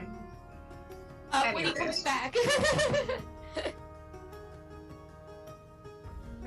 I've derailed long enough. What's going on with Webster? Webster is still in the tire. I'm gonna wait until he hears no buzzing at all. Just pretty easy to do. They left in droves. Yeah, they left. He's gonna jump on out, look around, and then make his way up to that grid area. Where he's gonna slip on through, start Okay. going into the main body of the car. All right. So yeah, easily enough, you click on through, and yeah, there's these embedded seats that are big enough for Titans to sit in. They're now covered by various detritus from Titans themselves, but also these wasps living here, the papery nests that they make. It's now that they're not there, and not threatening. It's kind of pretty to see the patterns that they make in them. But the architecture, insect architecture. Anyway, as you're kind of climbing down on these back seats, there's this large floor area with that same soft, fuzzy, carpety kind of texture, and beneath that you see what is kind of this large chest. It's bright red with a kind of black, suppose it's probably a handle, though it looks giant in comparison to you. But it seems to have a little kind of a plasticky, dummy locking structure on the front. I see. Webster at this point will pull out the little slip of paper he has in the messenger tube, start drawing out some of the stuff that he saw inside the car, or inside the Titan fortress, I should say. And he's gonna look at this locking mechanism. You said it's like a plastic? Yeah, almost one the front part is supposed to slide and overhang to lock it, so you can't just pull up by the handle and everything just kind of open and fall out. So not like a proper needs a key kind of locking mechanism, but would still be next to Still impossible. simple, It's but very, very yeah. challenging for a spider to open by themselves. Okay, yeah, he's gonna recognize immediately that he's not capable of opening that. Is there anything else? Like is this in like the back or the Yeah, this front? is more of the backseat middle section, and then the front is still like in front of you. So there's this kind of you see again these two large embedded chairs that are just kind of bolted down to our fortress, and then this little bit in the middle that kind of breaks between them. Okay. Yeah, he's going to make a little note of this treasure thing. And he's gonna jump on up to that middle section between the two. And he's gonna start, hopping his way over to the front. Actually, you said there's big seats. He's gonna let's just say he's gonna go up on top of the left seat to get kind of like an aerial view of everything going on up here. Sure. You get to about the shoulder height of it. You'd expect, because there's this weird like square that kind of looks like where a Titan head would go. Maybe you've seen a skeleton or two. And you see from that seat the middle section of like this entire like front area is just like this incomprehensible wall of just buttons and knobs and slots and indentations, and just has like Titan gibberish written all across it. You have no idea what any of them mean, but there are quite a few symbols there. Right in front of you is what looks like a wheel, a lot similar to what was outside, but the spokes don't make sense. It's not how a typical traveling wheel would go. And because you got high enough, I will say, you kind of look behind and to the right of it, and there's this little like, kind of token like hanging out, but it's still like kind of inserted into right behind the wheel, kind of into this mechanism. So this wheel doesn't look like the thing in the back. No. Or the things outside. Okay. Yeah, Webster's going to draw that out a bit. Not putting as much effort into all of the Titan stuff. Doesn't understand what any of that is. Draws like basic shapes where they are, but really just focusing on like the number of buttons and levers and all of this weird stuff that he's never seen before. And he's gonna fold it back up, put it back into the tube, get on down, and get closer to the token looking thing. Okay. So yeah, it's there's almost like the proper key-like structure kind of stuck in. You see the very top of it. Then the token itself is kind of like just this circular little thing attached by a chain to it. It has all these different zigzags. It kind of looks like a lightning bolt, but you're not really sure why it's there, what it means. But is it the symbol we're looking for? No. It's just zigzags, as far as you can tell. But the actual key or token is embedded into this thing. No luck. No, not even gonna attempt to pull that out. Not gonna work. When he was up there, up above, did he see anything resembling what they're looking for? Not really. Just based on the relative size that Cinéad would have told you, it's only maybe like an inch or two long. There's just a little cylinder with a dash and then cross on opposing sides. Okay. he's gonna make his way over to the other side then. Okay. Look at what's on the ground, up above, all of that. Okay. So on the other side of a wall of Titan gibberish, there is not a whole lot. There is a right on kind of the main floor that overlays all of this. Just this large piece of paper that's pretty long, faded. You suppose it might be like some type of map or something, but it's hard to tell with how tattered and worn it is. Okay. Under that, there seems to be a lining for what could be another compartment and a singular button that you suppose might open and close it somehow. Is it... He's gonna try jumping at it to push it. See Okay. if he can manage. Yeah, let's see if your little spider muscles can do it. Yeah, let's see if I Let's can do a manage. scurry day. Let's do it. Alright, D10, right? Yeah. Alright. 10! Woo! Hey, you did critical success. And you get as far He away really as you. puts everything he has into this jump. You get as far away as you feasibly think you can jump back and hit it with your full force. You psych yourself up, and you're able to just jump at it and be able to press it just enough that the hatch of it seems to just fall right open. And there's just kind of a larger compartment with just various like plasticky like bags and just kind of a bunch of junk.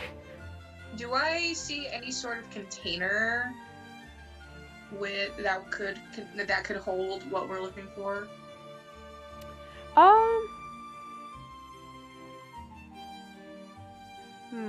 Let me check and roll some things.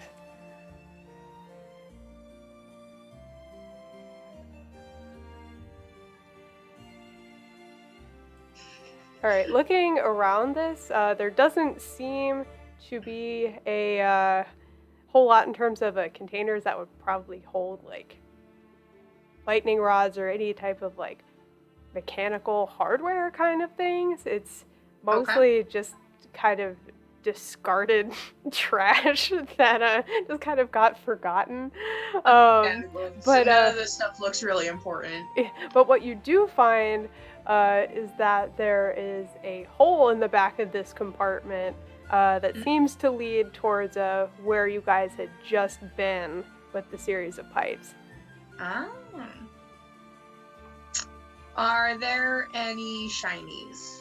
Or have I seen any so far? In that compartment, yeah, there are probably some discarded, like, just flat little coin-like cylinders around. Or discs, this would be a better word. Okay. I will remember this. And there, thinking. Give me a second. When this thing popped open, did it make a sound? Did it make a noticeable sound that the others would hear from the outside? I don't think so. Okay. Well, he's gonna keep looking around for a container that would be holding a lightning rod, or trying to figure out where that might be. I'm gonna investigate a little bit more. Okay. Is there like any specific action you're taking to do that, or? Is there anywhere else that he hasn't? He's not gonna dig around in there. Is there anything in between the two seats in the front?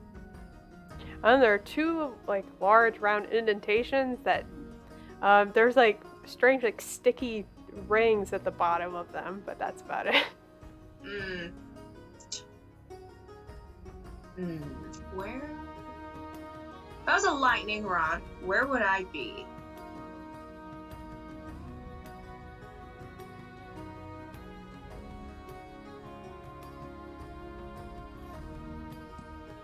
Sorry, I'm really trying to think on this. No, you're good. We can No, take your kind of time. we could transition to what are y'all doing out there? How do we do that? For now. I'll think on this for a second. That's Richard just watching from the outside at this tree that he was hiding at. Seeing every single wasp pass by after our little dear girlfriend. Oh no. He will then climb down and go to the exhaust pipe and just say, "Are you okay in there? Need some help?" Just asking. Yes, that would be quite useful right now. I'm not capable of doing some things on my own here. Question is a greater hole that I can get through, maybe. There was one that led from the pipes that we came in. I think if you followed them up a little bit further, you could get in from there. Can I try to follow the way to that point? Yeah, I would say that with your glowworm and with the help of Liza, if she wants to help you get the counterweight, you're able to kind of pathfind your way there. We don't have to go through the slog of repeating all of that exploration. You already know. But yeah, you're able to find another hole in this compartment that has like what you think is a Titan hand on the outside of it. Or like a drawing of a Titan hand on the outside of it. Not really sure why, but it's on the outside of the compartment. You're able to climb on through and see the front of this this fortress. Intriguing. Excellent. All right. Well, there was a red box in the back. I wasn't able to open it myself as I am quite small. Do you think you could pop it open? It looks simple, but I simply just lack the strength to do it. Maybe. I'm going to take a look. Richard will go to the box and take a look if we can try. Sure. So you go to where Webster has been pointing with this red box with the kind of a plastic locking kind of mechanism at the front of it. And you can probably pop it open with your little squirrel hands, like pretty easily. But easily enough you're able to pop it open. And there are just this array of just different, like what you think are maybe Titan tools, these various metal odds and ends. Not entirely sure what all of these things are or what they could do. But you're able to find a very disorganized box of Titan things. So shinies. So many shinies. I see. So any special marking on those Titan things or not really? Looking through it, you're able to find a series of things that could potentially match Cinéad's description. But they all have just different symbols on them. Like some have like these two like triangular symbols with lines through them. Some have 3 of those. There's just all these kind of odds and ends that could potentially be what you're looking for. But differentiating those might take a little extra look, a little extra eye. I'm gonna hop on over to this box once it is popped open. Are there any shinies that are small enough I could put them in my bag? I would say there are, enough, like very tiny, like, screws, basically. That would, be easy enough to do. Okay. Wesley's gonna pick up a couple of those for our friend, and he's gonna look at all of these things. You said with a bit of a closer eye, do you think Webster could do like a little investigation thing? Yeah. With his notes, kind of compare what he's got and what he's looking at? Yeah. Yeah, Richard will help with his notes as well, to compare them together. Alright. Yee. All right. Who wants to head up that investigation? Like, figure out what we can roll out and what we can't. That's gonna be a 6. Okay. Well, I mean, isn't a 6 just what you needed for that, though? I believe so. I think I think so, yeah. Yeah. I'm still learning how to play this game. It's fine. I'd say fuck the rules, but we're doing a play test. So that's actually a maximum. That's a maximum. 4 is the lowest. That is still a success. So okay. So easily enough, you're looking at your notes, and you kind of pick up one.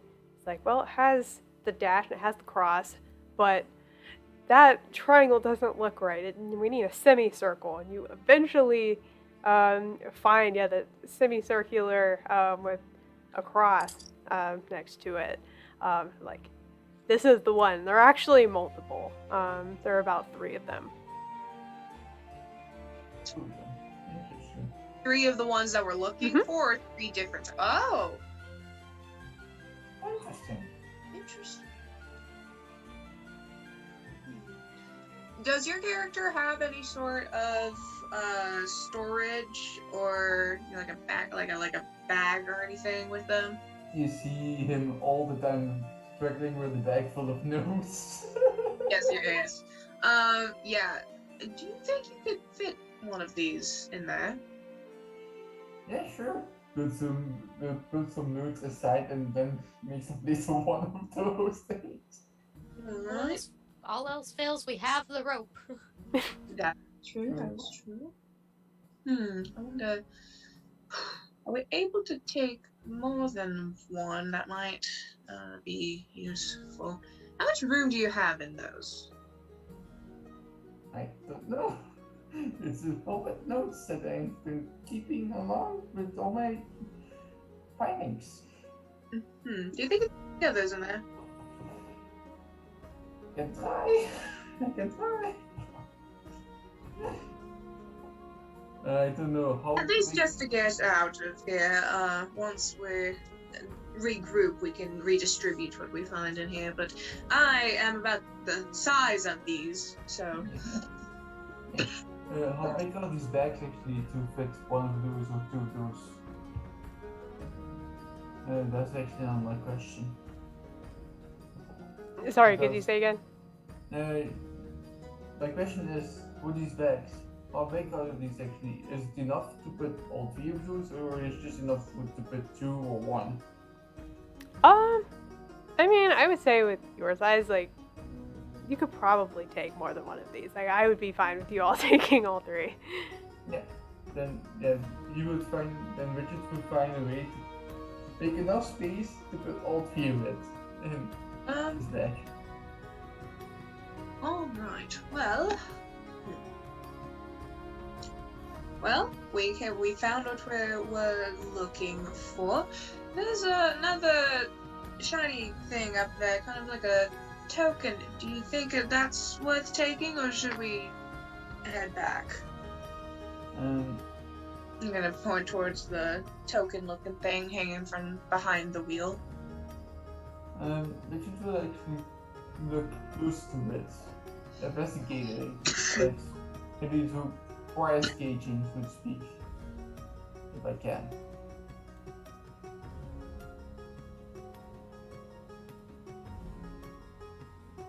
Sorry, I'm just looking at the Discord message right now. There's a lot going on in there. It's like I thought something was wrong, but no, we're fine. No, it's Okay, just us. I just It's thought just something us was being wrong. neighbors. Okay. No, it's fine. Okay. Well, The I'll important tell you if it's something TPK. important. I Shame on promise. me for looking at our Discord. Anyway, sorry, what was the question? Well, Richard was looking at the token that was pointed at, and he was just like investigating what the birth of this token can be. Oh, okay. You also look at it, and this zigzag does look like a lightning bolt of some kind. There's kind of this weird, like, notch in between. There's a, upon closer inspection, kind of in the margins, there's like a little, like, bit of Titan gibberish that you're not really sure what it says. But it's hanging from a chain that is, like, basically, like, you're not really sure why a key would fit into a mechanism like this. The wheel in front of you doesn't make a whole lot of sense, but it's there. Do you investigate it further? Actually, yes. Okay. Like, do you like move it around, or like you just take it out? Yeah, so like take it out first, like investigate it, move it around a bit, like curious squirrels. Curious Yeah. things, you know? Webster's like a couple of inches away, just like writing everything that he sees as it's going on. Okay. So yeah. You're trying to like pull it out at first, and like it's been stuck there a while. So you trying to jiggle it a little bit. It turns one way, and when you turn it forward, it's like almost like one stop after that. It turns a little bit forward. You didn't expect it to do that. Thought it would just be like one slot. But when you do that, like some of the weird like wall of gibberish lights up, and there's like this whole kind of like panel behind the wheel you didn't really pay a whole lot of attention to that also kind of lights up. And after a few moments of just kind of shock, you like hear this weird like tinny voice come out of like the weird wall of gibberish. You're not really sure what it means. It just says Red Fang, ready to pair.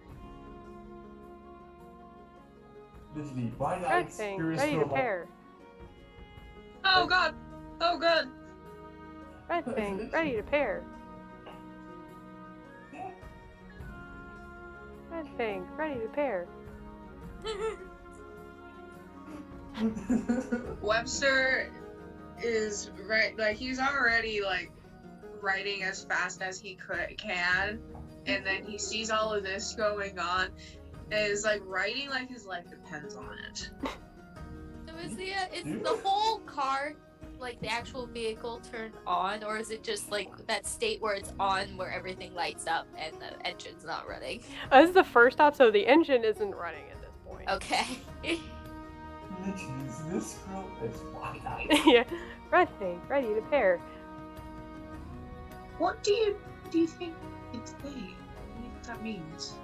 I have no idea. Neither do I. Gonna make a note of it. As much as I would love to study this a bit more, seeing as though we're in a bit of a compromising position, it might be in our best interest to not mess with it any further. Yeah, Liza's probably getting pretty tired at this point. She's been holding Tired Richard's of weight. watching for the wasps to come back. While also being I a have to counterweight look because out they're at still in the wasps. front. But Well, Tell you what, Liza, roll me a scurry for that. Oh no. it's basically the wizard looking at some runes while the other characters are trying to distract the dragon in the background. Yeah. Like, oh, this is most interesting. What I does need to this make mean? an etching of this. yeah, literally, this is just it. That is an 8. Okay. So you're able to just keep like digging in your little iguana claws further, but it's starting to get real difficult. What's keeping you? I hope you're not in there just writing everything down. Totally not. Totally not. Did you find the lightning rod? Yes, we did. Yes, and we are on our way back. Good. Every question, can I try to turn it off again and then pull it out? Oh, yeah, you can, just kind of turn it back, and it's much easier now that it's been, like, kind of moved around a little bit. Yeah, you can take it on out. It looks real strange. It has weird, curves and indentations. You're not entirely sure how it all works, but yeah, you have it. I'm going to weave the rope around and then drag it with us. Like, Nice. in character is just going to be, this is an artifact that is linked to this device, and I want to show it to who. Yeah. Like, information. We are going to hurry on out of there to regroup and share our information. Okay, so you are all pretty easily able to get back to Nuke Patch on Nuke, and go back to this tent. Not really sure how long it's been. The sun's beginning to set, so it's taken probably the better part of a day to actually go through this entire scurry. But you're able to get back and filter into the tent, and there's Cinéad still just hard at work. He's starting to favor the foot that is missing a toe at this point, just from all the standing and pacing that he's probably done over this time. He looks back up. You all made it. Did you find it? Did you find the lightning rod? Oh, we found more than one actually. That's amazing. So- Can I see it? Yes, Pull of course. all three out of the bag, like literally all three of those things. Wow, and they look so good. This is incredible. Thank you all. Like, hold on, let me get the note, and he's shuffling through just the stack of papers that he has at this point, and is eventually able to find the promissory note that is a pretty large amount of seed and grass from the Seed Sprout Bank. Just so I know, Richard's holding on to these keys, right? Oh yeah. Okay, I've just been staring at them the whole way back. Webster is going to follow that line of sight. Reach into the bag, pull out some of the screws that he picked up, and he's going to offer them to you. Okay. So one of my last talents is shiny appraisal. Can I do a quick appraisal of all the shinies that they found? Okay. Including the big thing that I was dragging around with the rope. It's You rolled a 10. okay. Yeah, Nice. you're able to give a very keen eye to this, and some of these screws and other odds and ends are not really like anything you've seen before. Most of the other stuff has been like somewhat having to do with construction, things like that, and this is the heavier things, but this is a lot more fine-tuned. So they're worth. Which is the rarest and shiniest of all these? They're all pretty identical. I would say that Webster has a very good eye at finding all the little Okay. things. So, All right. but they're all worth a pretty penny. Yeah, I will definitely look at the screws that Webster offers Cyril, and he'll be like, "Can has?" Yes. Like just picks them up, puts them into his chest pouch, like, And then for you, to the bird, he's going to pull out the the notes that he took. I wrote down and I drew the things I saw in there. You can take the you can copy these down if you'd like. I would love to. Are you sure? Sure. Oh, yeah. Yes, of course. Okay, I have a question. This thing, Richard starts pulling on his cord that he was dragging around with this big ass thing that he was mentioning earlier. This was linked to a huge device, I guess, and it was linked to it and was making light superior and ancient birds from the Titans. And he will look at Webster for confirmation. Oh, wow. I've never seen anything like this before. This is fun. You said it powered the fortress. Yeah. Up there. Wow. That's amazing. I'm not really sure what that means. Foot in the back. Interesting. And you all survived though. That's amazing. I was not as lucky the last time I tried to go up there. And he gestures at his foot. But this, all of these things I can write the notes, and we have to figure out how to power the song box. And yeah, I'll be able to show all of the other knowers and hopefully go back home. Thank you. Of course. Glad we could be of help. And maybe to find more information on how the fortress actually came to be and this thing that actually powers it. Because more information is apparently needed. Sure.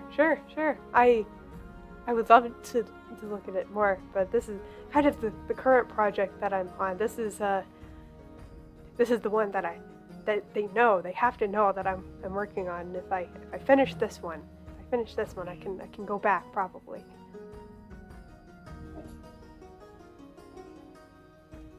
Very good. Mission success.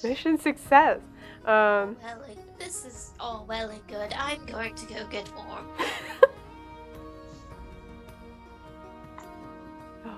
Oh man. Yeah. Mama Ogem welcomes you all back in if you wish to spend more time in New Pachondu. Yeah, that is first mission success. The first successful scurry. So, heck yeah, you made it. That was great. I just stole a bunch of car keys. So yeah, you found some car. I can say car and stream now. Yeah. Yeah. It was so difficult. What was Fails it you were every saying time. when you were saying like ready to pair? What was the first part of that? Red Fang. Do you get it? Good. Okay. Oh my god. So yeah, Richard stole a freaking car key. Oh my god. I've heard messages like this. We were trying to reach you about your extended voyage. Oh my god, no! No!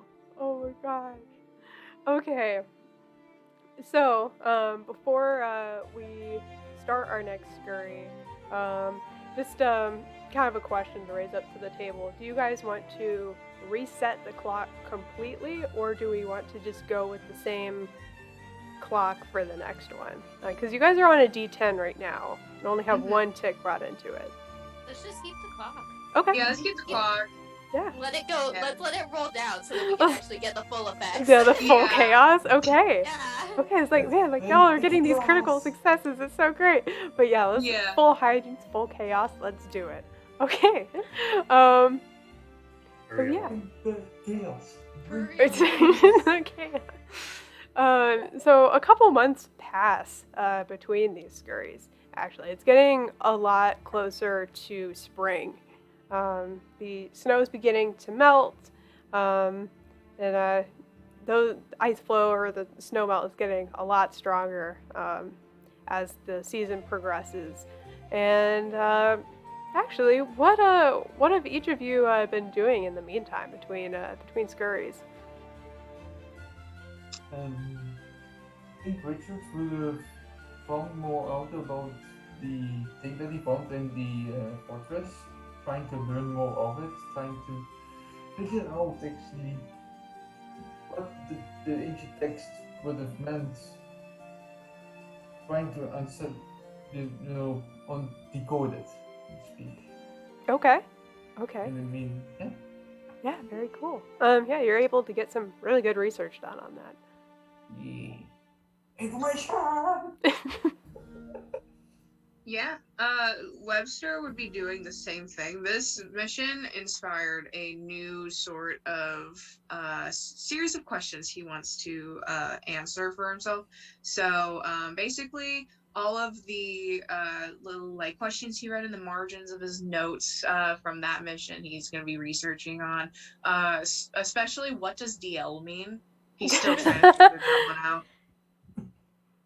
With context clues, we figured out it means something referring to a secret. However, Yeah. Something that needs to be secret, quiet, hush hush. Still not quite sure what DL stands for though. Knows the context that now though, so he can use it. so Eliza has probably figured out working probably with Mama Ogum, setting up shop and helping work on some things, mostly metals because that's what her guild is, and likely conning, trying to haggle and convince. Did the keys end up going to Cinéad or did it go to Cyril? I took the screws. Okay. They were Conning somebody out of their keys so that I can make things out of them. Okay. I'm finding metals and shiny things and making things. I like it. Stuff to help make blackberry harvesting more efficient. I'm contributing to the local economy. Oh, good. Yes, help the economy. It helps Mama Ogum. She's very grateful about that. In exchange for warmth. Yeah. You give heat, I give ingenuity. I don't know. That's beautiful. Cyril basically just went back to what he had been doing, so he would have gone back to his nest where he keeps all his shinies to add the screws to his collection, and then continue to deliver messages, running odd jobs, whatever he can for any shinies or any siege that earns shinies that he can. Just always looking for that brightest shiny ball that he can find. All right. I like it. Is there anything else? All right. After a fair amount of time has passed, you all either working with the Cinéad closely over the months, researching a fortress, or working alongside just to get this song box working. Takes longer than you would expect for a bird to put a radio together. But you all get correspondence with him again that the song box is ready. It's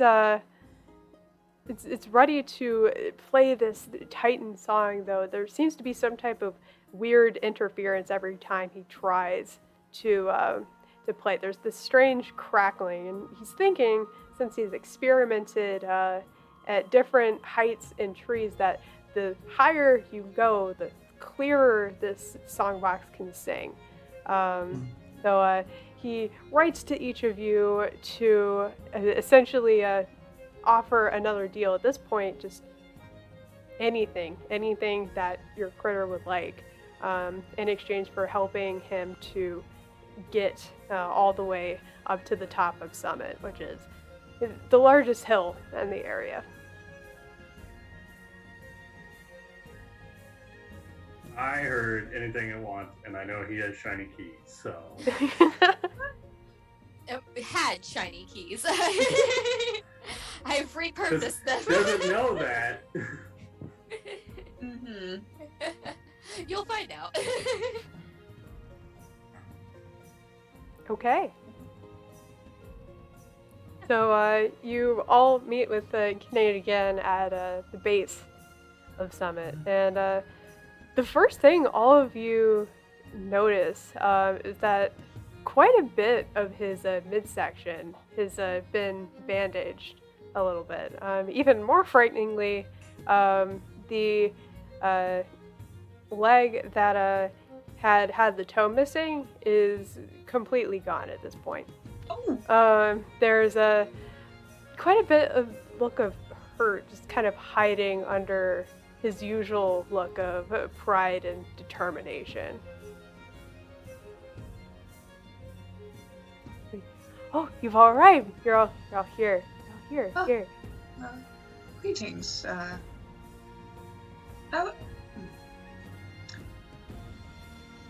Greetings once more. What's happened, you kind of? And that hurt in his eyes grows a little bit, and he kind of looks away for a little bit. But I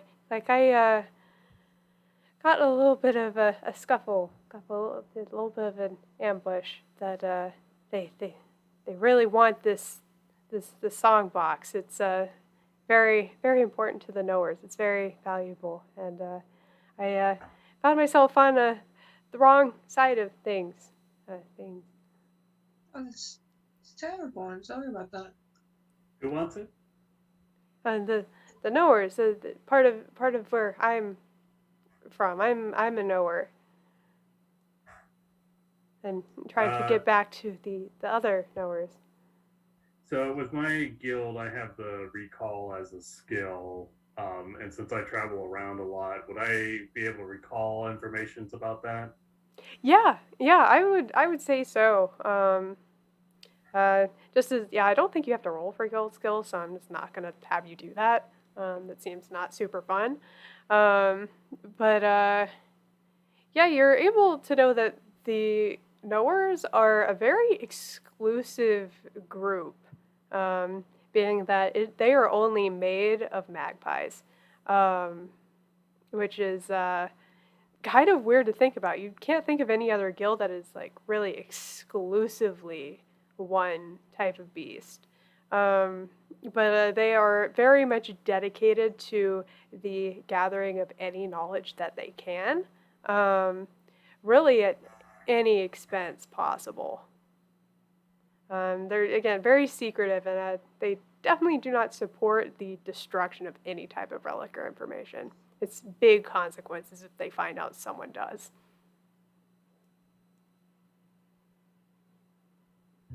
Okay. So these other magpies are trying to steal this away from you? Yes, and no. It's also me. Like I said, I'm trying to get back home. I have to be able to test this out first to make sure it works, and when it works, I can show them and hopefully go back. Is there a reason why you can't go back? And again, he hesitates. There's again that hurt. Like there's a lot kind of going on in that eccentric mind of his in the background. But you all have helped me quite a bit, especially with the lightning rod, which was very dangerous. So I'm not really allowed back yet, because I found some information that would be very dangerous, just very, very, very dangerous to quite a few beasts. So I burned the book. I burned it, and my clan doesn't like that, obviously, and they turned against me. They ambushed me for this. But if I get it to work, I can go back.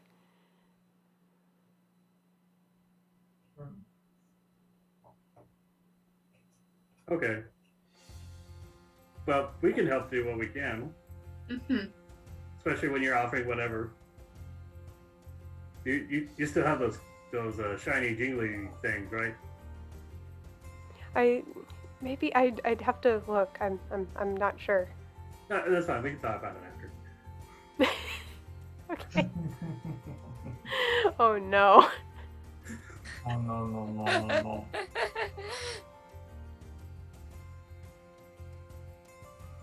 But thank you all for coming back and helping me again. I don't know where else I would go if I couldn't go back. I got nowhere else to go. Of course, I'm glad you can rely on us. What's stopping you from just staying here? I don't know. You've been able to work on whatever you want, study whatever you want here, although you keep insisting on apparently putting yourself in dangerous positions. You should probably stop that. To be a knower, right? Right? I understand, personally. Well, it's a good thought. I'll think about that. So we just need to get this thing up the hill. Yes, we have to get as high as we possibly can. I think then our beast can come out somehow and be able to sing.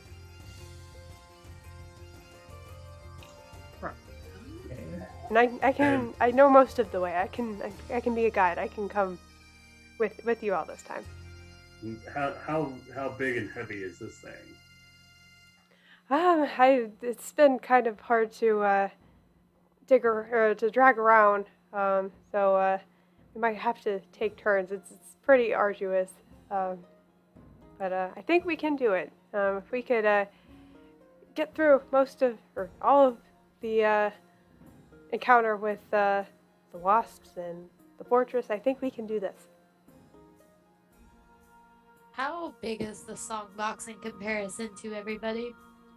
I mean, it's like a standard kind of like handheld radio, honestly. It's like it's kind of big in comparison to like a magpie. A little less so for a raven. It completely dwarfs Webster, sorry. But at least in comparison, at least in comparison to Richard, it might be the size of like most of Richard's body, basically. So the reason I ask is because an iguana can be like big. Yeah, exactly. It's just like I'm it's hoping- variable with iguanas. It I'm can not very sure. easily probably be strapped to Yeah. Liza's back, essentially. Is what. And hopefully you've been hitting the gym. Well, I held down a car, so I think that counts.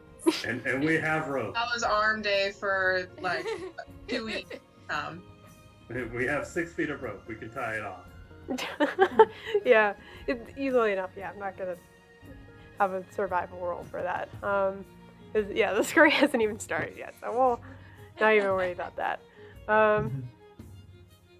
But easily enough, you guys kind of begin walking up this mountain pass that you all met at basically the mouth at, and Kennedy kind of goes on to keep saying, like, like this chest is like kind of this prison, I think.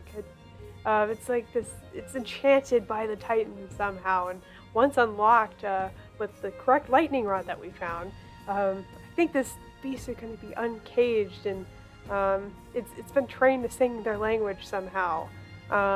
They wrote their songs in the clouds, so I think we need to hoist it up there to make it work, basically, I think. But anyway, and he just kind of moves along ahead towards what looks like a pretty fast-flowing river.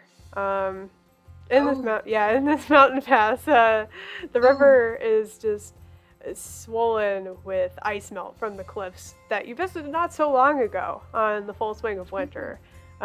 threatens to consume the rusted silt of the riverbanks, and it's just completely littered with debris of all kinds, like from dead branches and rotting vegetation, that is all now just being cleared out from beneath the snow. I will say that out of the four of you, Liz and Cyril would probably, or Liza, sorry, would know, notice this first out of anybody. Is kind of like looking beneath the current. There's this like pretty large submerged boulder, and there's a kind of this glimmer that the two of you can see from underneath that boulder and underneath the current. Kind of hard to tell what it is now, though. But there's definitely a glimmer that catches your eyes. Come back for the shiny later. It's in the water. Mm-hmm. That's definitely a no for me. But I want. Webster's going to try to stay as far away from the river as possible. Fair enough. So like a tree that's nearby, or a tree on the side as well.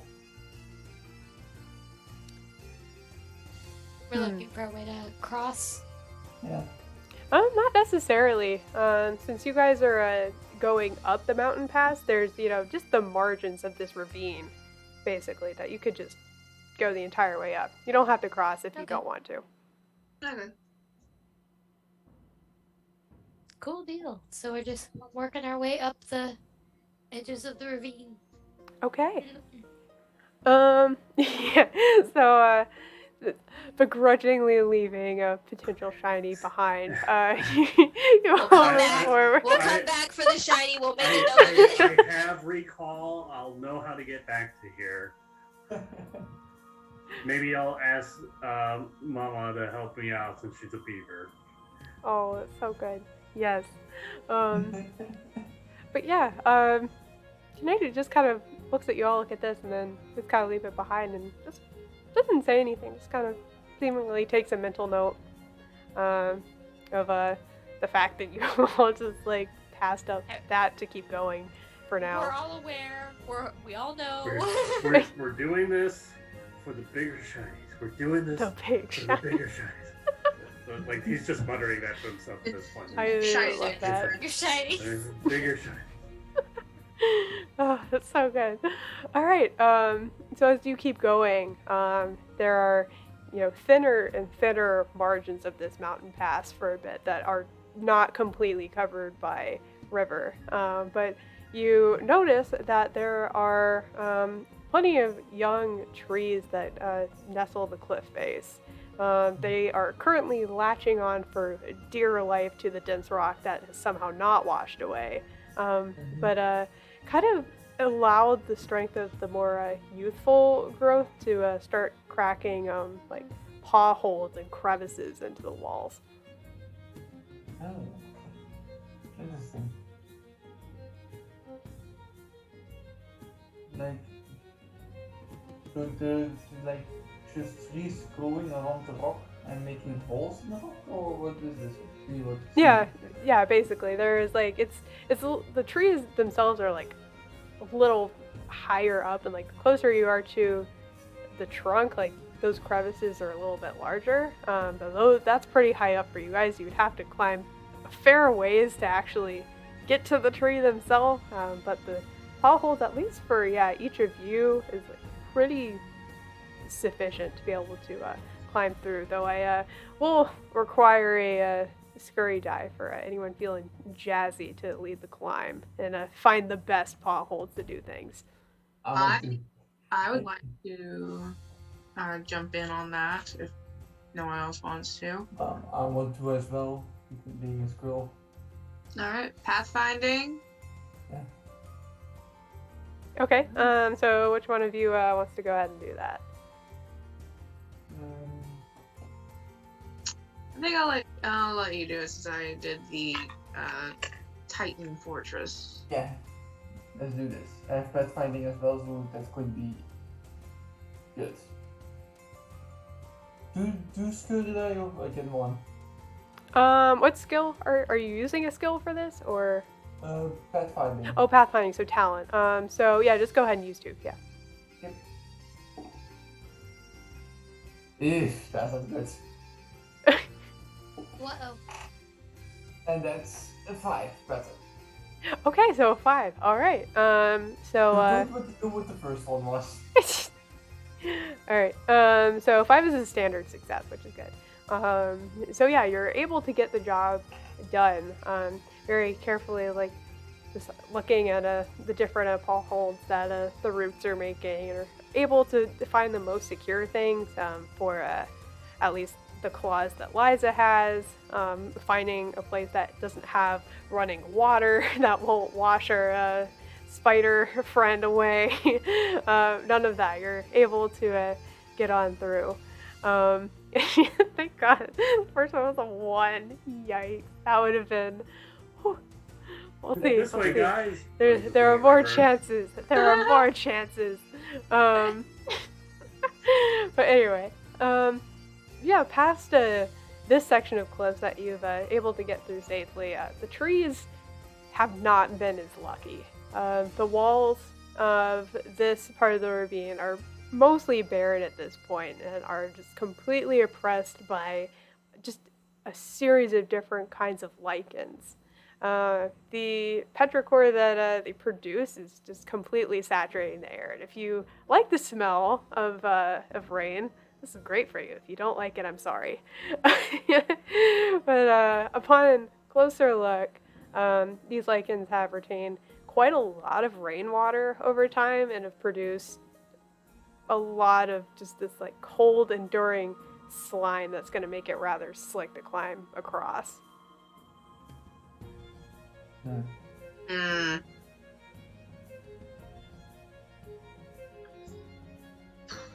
Liza's not pleased. Yeah, neither is Webster. How far across is this? Well, no, couldn't jump it.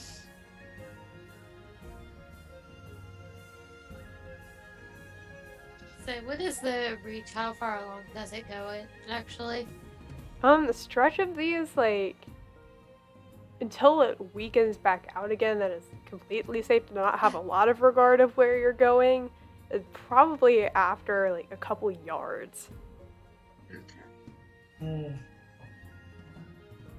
Yards. That's good.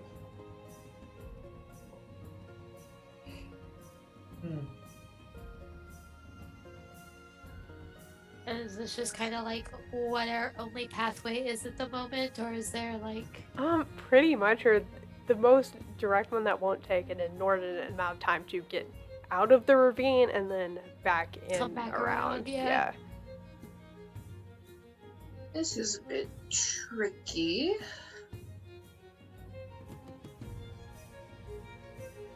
Okay. So I can at least take Webster across, because Webster doesn't weigh much. Yeah. That's Okay. that's not a problem. Can you make sticky web? Unfortunately, no. Yeah. All right. I know. So You much- think of the name. So much for having a rope maker. I know. We have still the 6 feet to cope with this, right? Yeah. But, I will Some of it's being used to tie it off. 'Cause I guess, Songbox, yeah. yeah. Yeah. I guess what I can do is we could take some of that rope that's tied around Eliza and make it kind of like just have like 2 lines holding off so that I can grab them with my claws and maybe help pull Eliza across the stream while she swims. Does that make sense?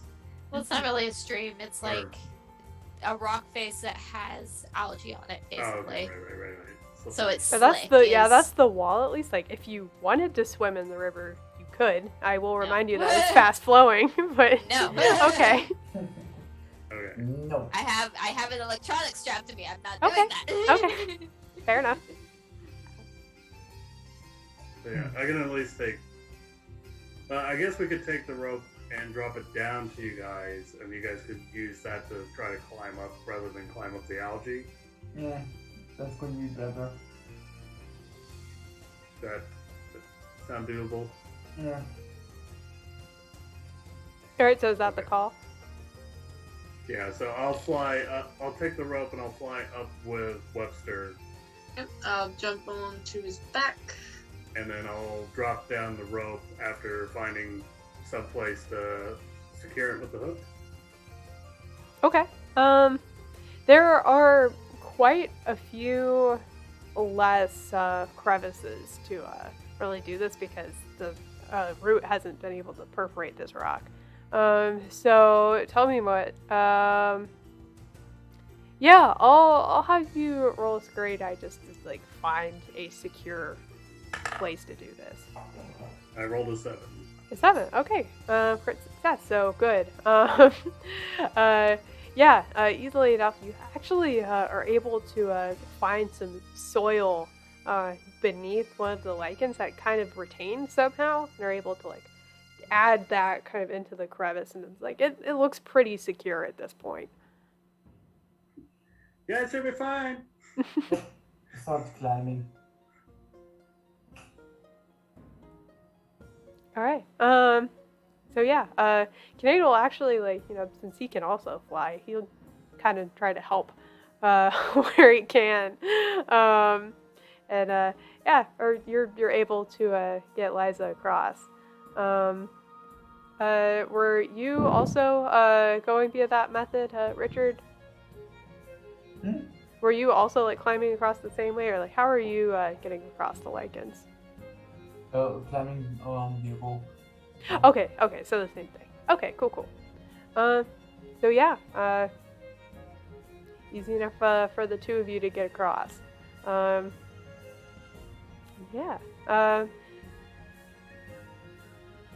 it was a crit success. I was like, yeah, you're gonna be able to keep that rope too. Okay.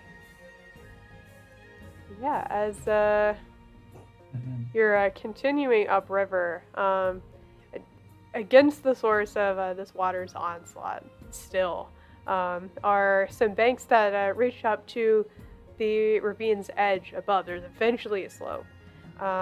They're better than climbing a vertical face, but their silty foundations are very unstable and very like water-like, just completely softened by rank. So those of you that are lighter could probably get up this without disturbing too much sand and causing a slide.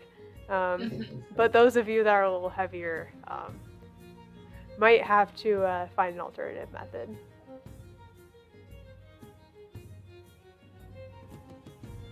Is Webster able to jump up to it? Yeah, I would say, I'd say it's kind of like crawling. It's like very sandy, basically, is kind of the texture of As the long soil. as it's not like slippery and like algae, he should be able to get enough grip. Alright, well, Webster's gonna go jumping.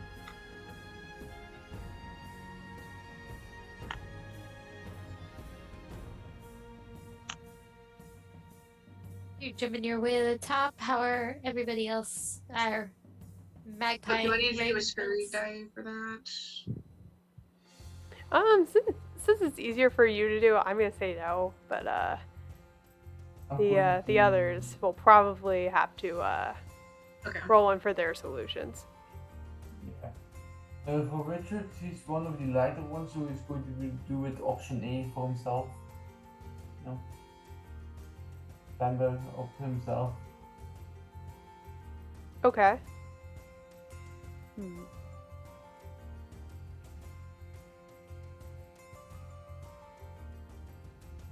And what skill are you using for that? Can orienting or pathfinding work for this predicament or not really? My first instinct is no, just because this is like it's hard to explain. Like pathfinding, like being more of like a navigation thing, like broad kind of navigation term. This is more of a More like athletic things. more of like an athletic or kind of like a knowing, like being aware of the space around you at all times kind of thing. Like feeling your balance and that around that yourself focusing around that area. You know, kind of that definition. Yeah, being able to like kind of feel shifts and knowing like if you need to move from a space very quickly. All about orienting for this. I'll allow it. Yeah, orienting. So that's again 2 Scurry die. Yeah, that's 2. Yep. 7. And a 10. Okay. So yeah, either of those would have been that. So yeah, you are able to get past pretty easily.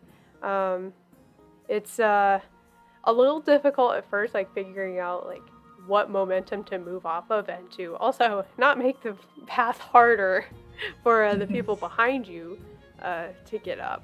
But yeah, you're able to eventually get to the top with Webster. And since that 7 would have been a crit success, right, 7 a crit success. I'm pretty sure it is. Hold on, we're gonna look back. Yes. Okay. I'm If still 6 is learning the this basis game. for it, yeah. Yeah, I'm pretty sure. Maximum is a 6. Okay. So yeah. Since you rolled a crit success, I am not going to make this more difficult for the people behind you. Which is pretty much just me, isn't it? Yeah. Well. But it's okay because I also have orienting. I also have skittering gait, which I think might apply here because of the shifting Ooh. sand. But I went ahead and rolled mine. Ooh. Okay. So and one of them ended up being an 8. So. Okay. Yeah. Easily enough, and you don't really have the same regard since like no one is going to be crawling behind you. You just kind of take it and are able. Just getting up This there. is getting up there, and so yeah, there's quite a bit of disheveled sand in your wake, but you're able to get there.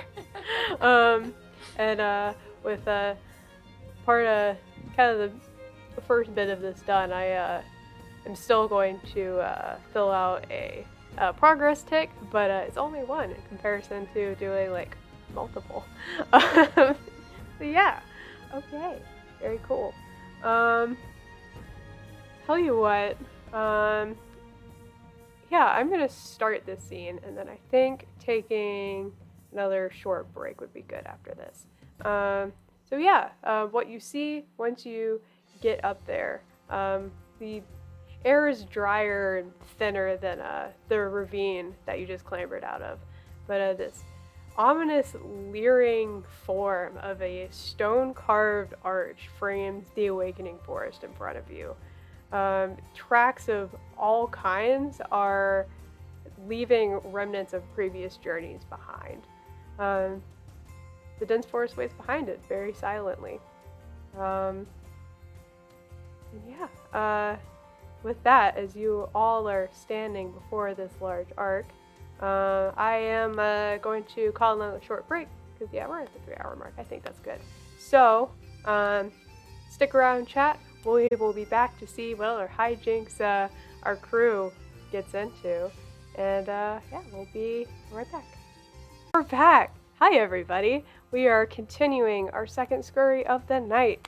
We are in the thick of it. and on a D10 Scurry die, which is it's going down. We're yelling timber, maybe. Anyway, maybe we'll see. Well, no, we're not going to continue the song. I want to, but no. But anyway, to recap, you all are in front of a stone carved arch that is just large and monolithic and definitely Titan made just based on the size. Like I said before, there are just a whole series of different tracks of just many critters from deer to possums to squirrels. You can identify quite a few if you take the time to look. Just all kind of going through this main pathway into the forest. I would definitely try to take some time to decipher them, but then realize that he's being left behind and be like, oh, keep going. Okay. No knowledge left behind. Yeah. No, indeed. He'll try and hastily scribble some of the things he's able to catch before he has to go. Okay.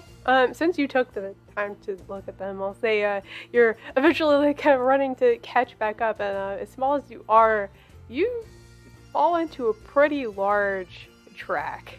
Actually, you kind of look at it, kind of step back, and based on your knowledge, this looks like some type of bear track. There be a bear in these woods. There be a bear in these woods. They look relatively recent. I see. Oh, that's not great. Are they going in the same direction that we're heading? No, you see them kind of veer off where the actual game trail is, essentially. Okay, that's what I would equate it to. We're fine, but there's just a bear in the general vicinity to be cautious of. Okay. I will share that information with the group. There's this bear nearby. Doesn't seem to be going where we are, but might be wise to be on the lookout for that. Okay. Jump back on the group. So as you are kind of going forward along kind of this more marked game trail, where the most traffic is, so to speak, it kind of diverts into multiple directions. There is one trail that kind of diverts towards, even from the distance you are, a couple of yards away, you can see just these massive stone blocks that kind of meander a route up the mountain. It seems to keep going towards the thicker parts of the Bristley Woods, and a couple smaller puddles and ponds that you can see that way. At that point, Kinnaid kind of pipes up, I think the stone stackers suspect that this was some sort of courting ritual or something, with gifts laid upon each block. Not sure how valid that is, but that's what I've heard. Interesting. Indeed. So that's one way it diverts. And kind of seeing that it seems like it goes directly to the top, though maybe at the cost of hauling that burden over incline, 90-degree incline after 90-degree incline, which could be quite grueling. The other direction that it diverts, the opposite side, is what looks like a pretty deep and dark cavern. From what you can kind of see from the light pouring into the cavern from the forest canopy, it does lead upward towards the peak. But in the couple moments you've just kind of been spending looking at each of these ways, there's a kind of this distorted howling emanating from deep within. Could be the wind. Who knows? From the ravine? From the cavern. Oh, from the cavern. So climbing or cave of death. Well, good luck, guys. I'll see you at the top. Oh my god. Hey, take me with you. Being abandoned. Oh dear. Well, I don't see. Do I see any tracks leading into the cavern? Tell you what. To look closely, roll me a scurry die for that. Okay. 6. 6? Okay. Yeah, you're able to kind of look around for tracks, and you don't seem to find any bear tracks around. Okay. Well, I don't see any immediate threat. However,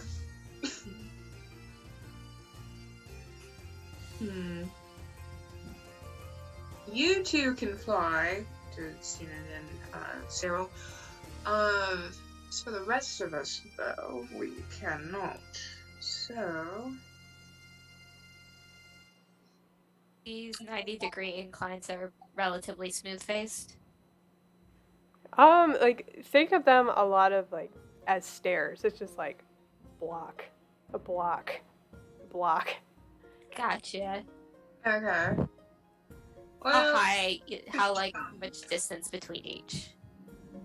You all hear that? Jesus Christ. Someone's speeding out there. Someone's causing some ruckus.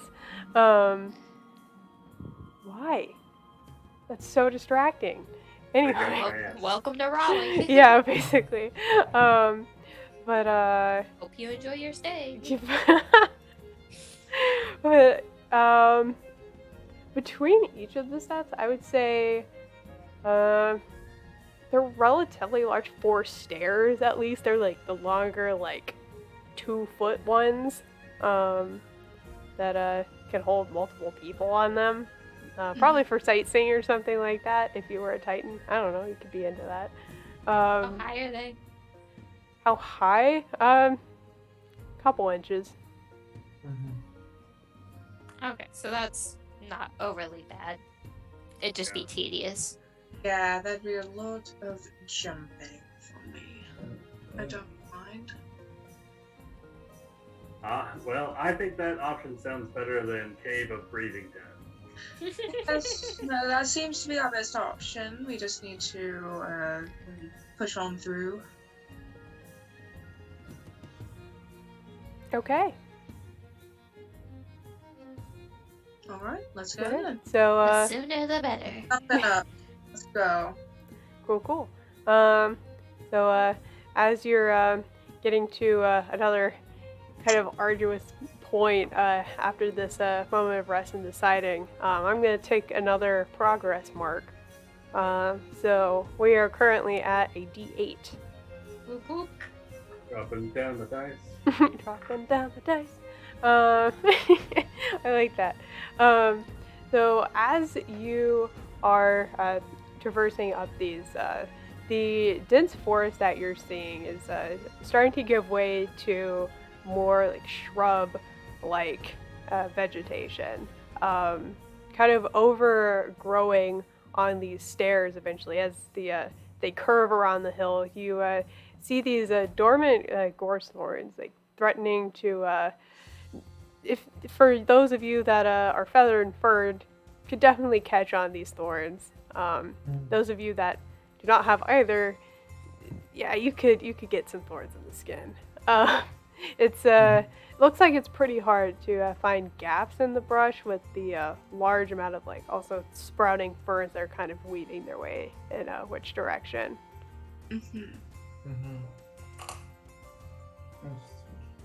I have something that can help with this, I think. What do you have? A thing. I think. Anything? Well, I have this. Well, it is a little bit shiny, but it's dull from quite a while using it. But, So, Chester probably just reach back, use the mouth to pull out like a little thing that it looks like it's collapsed, but something pops in it and it extends. Like one of those, like a short retractable cane, essentially. Okay. Ooh. and use this to separate the brush. I like it. Poking, kind of like poking through things. Finally, propping it up. I like it. Yeah, how about you roll me a scurry die for that?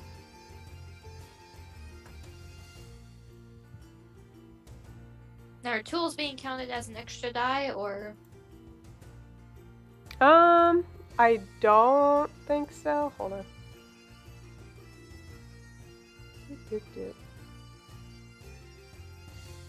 Looking back at tools. Just says that. Yeah, They're just using inherently sensible amounts. supply. Yeah. Okay. So that one ends up being a 3 on my part. Mm-hmm. Okay. So we have a complication.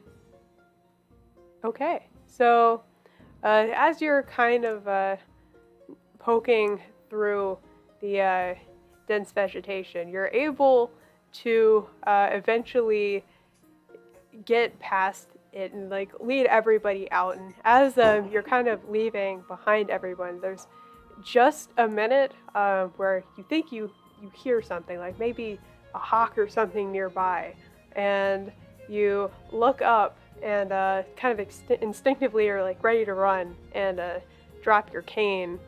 You look back. It's going to be real hard, if impossible, to find that cane and in that underbrush. Goodbye, yeah, I cane. have to cross that off the inventory, unfortunately. Goodbye! So the king is over with the bear? Can you say again? Is the king now with the bear or? It's lost in the thorn bush. Mm-hmm. Of course. Yeah. But we're able to get past the brush, at least. You are. Excellent. Woo! Excellent indeed. Okay. Cyril's a little bit like, another shiny lost. But for the greater shiny. Greater shiny. Shiny. This is very good. So after you get through this very long stretch of overgrown vegetation, you swear that you can see the highest point of the summit, maybe a couple tens of yards away, not very far. It's within your eyesight. For those of you that can see farther, mostly the birds, but you know it's there. The sky, yeah, you're on the bare face of this mountain, and the sky is really clear, save for a couple lazy clouds passing by. However, in the distance, you can see what look like a group of crows kind of swooping around and playing on the warm updrafts. Upon looking at this, Cinéad is immediately like very nervous. Like there's more of the cousins. I already was not supposed to work with one. Those they can't see me. They should not be able to see me. I need to hide. Is this your coven? No. They're the crows. They're also cousins. They're like you, but not you. You know, they also related to us. But the coven doesn't want us to interact with them at all. I'm already working with you, which is, I can DL. DL. DL. DL, my brother. DL. Yeah, I can't be seen. I just can't be seen by them. They would probably know at this point who I am, and that's not good. Because I'm sure that's all knows. How is Raven and Crow relationships? That's a great question. I don't know. How do you think your dealings with crows have been? A little boisterous. I mean, I probably talk the talk, but I don't walk the walk with them. Okay. Does that make sense? Mhm. 'Cause again, we established coward but greedy. I have an idea. So, the crew is in the hog site, was it? Or what are we looking? Sorry. Right now, all that you're seeing are a couple of crows kind of playing on the updrafts, and have seemed to have taken notice of most of you, at least, and carrying this large contraption on a lizard's back. They're just kind of curiously observing, then kind of going back to flying, kind of coming back, and going back. Interesting.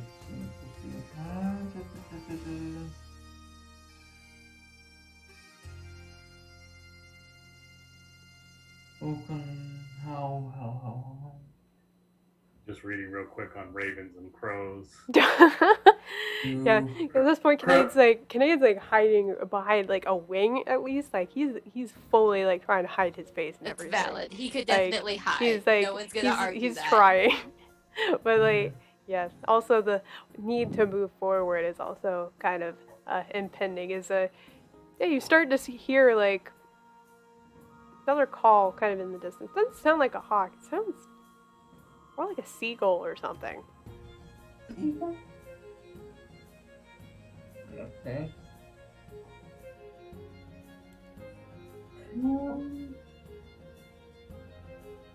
Well, all we could do is, I suppose, keep you both hidden, or you can go hide in the brush while we set up the songbox. Or distraction. Again. Distraction. I think I can outfly them. I The Are biggest you- problem is crows. The biggest problem is crows hang out in gangs. Do you have the stamina for that? Maybe. They're definitely harder to outrun than wolves. It's just a slow blink from all 8 of you guys.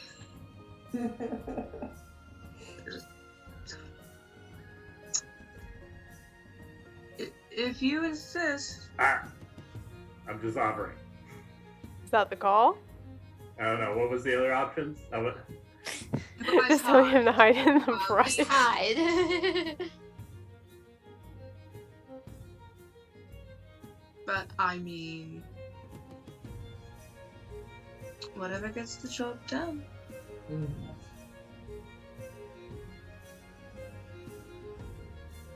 For the greater shining. For the greater shine. Oh my For the god. greater shining.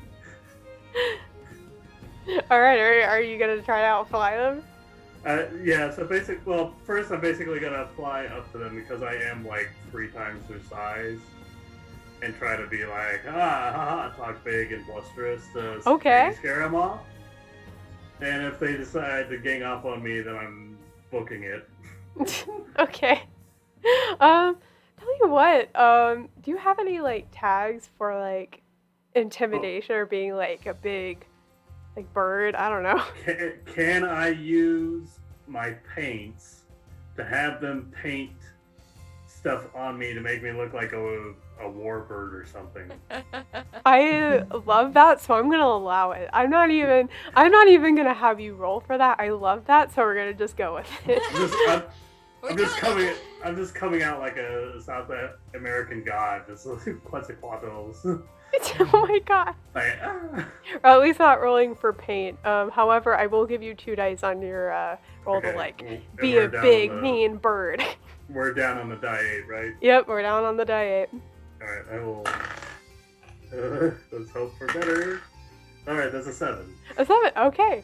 So That was gonna be a surprisingly, 2. yeah. At first, Oh, yeah. At first, they see this singular bird flying up, and that's not a threat. Like you can see that like they're just flying in a very arrogant manner, like ready to outmaneuver immediately. But as soon as they see like these very vibrant markings, they don't know how to make sense of it at all.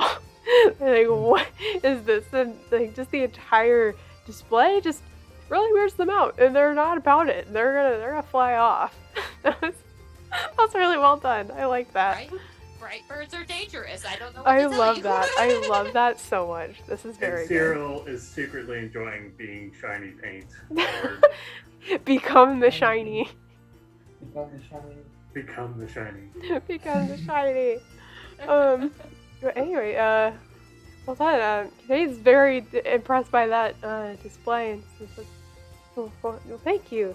You need to go on. Put things up. All right. So yeah, as you arduously travel those last couple yards, you're able to get to the joyous summit of Summit Hill. It's a joyous reward after a really exhausting hike.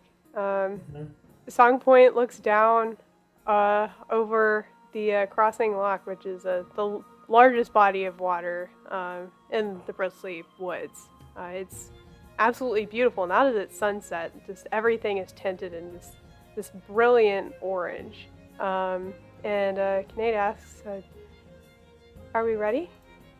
Ready?" Yeah. Still looking at himself. Oh yeah.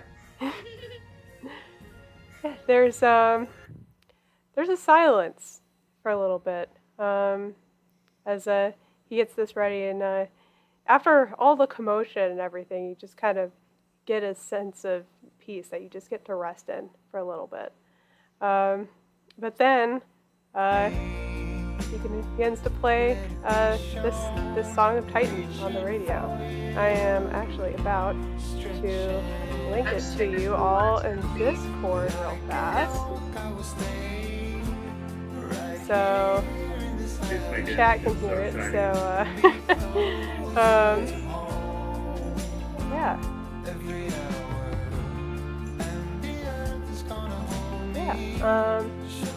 I just linked it to you all, and it just keeps beginning to play.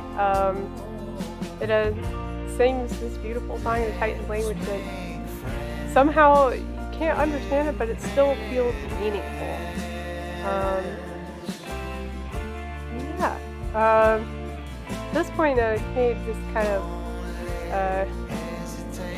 quietly opens up, or just kind of to talk to you all.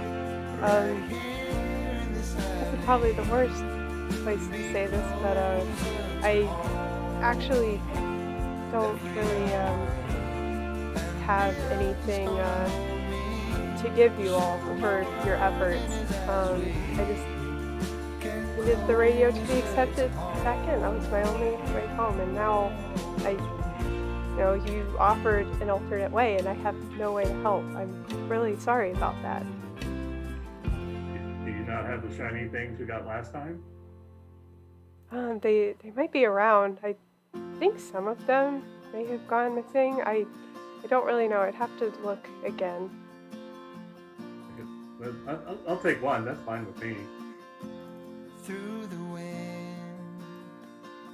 So yeah, just again, like you all have helped me. It's just more about the betrayal aspect of it. I could have just flown away and said so long, but you all have been very kind. I thank you for that. I hope we can still be friends.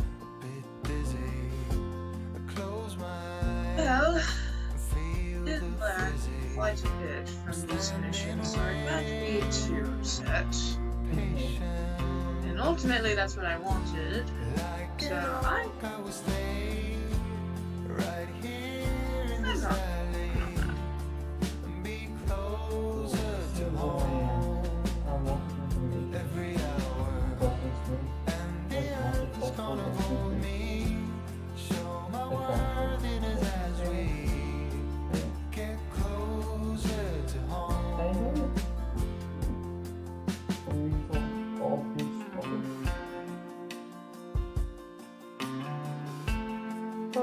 you all, friends. I won't let you down again. It won't happen again. I value you all quite a bit. Maybe more than the shinies I've been trying to find for so long.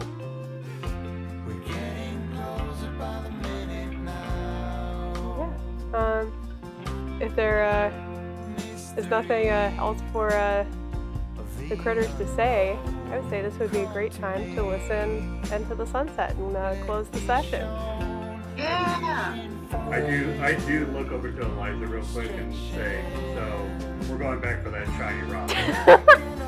Absolutely. Go back for the shiny. And that's its own little sub-story that I definitely want to see at some point. Well, as they listen to the sunset at what is now called Song Point because of the beautiful song that's played out into the distance.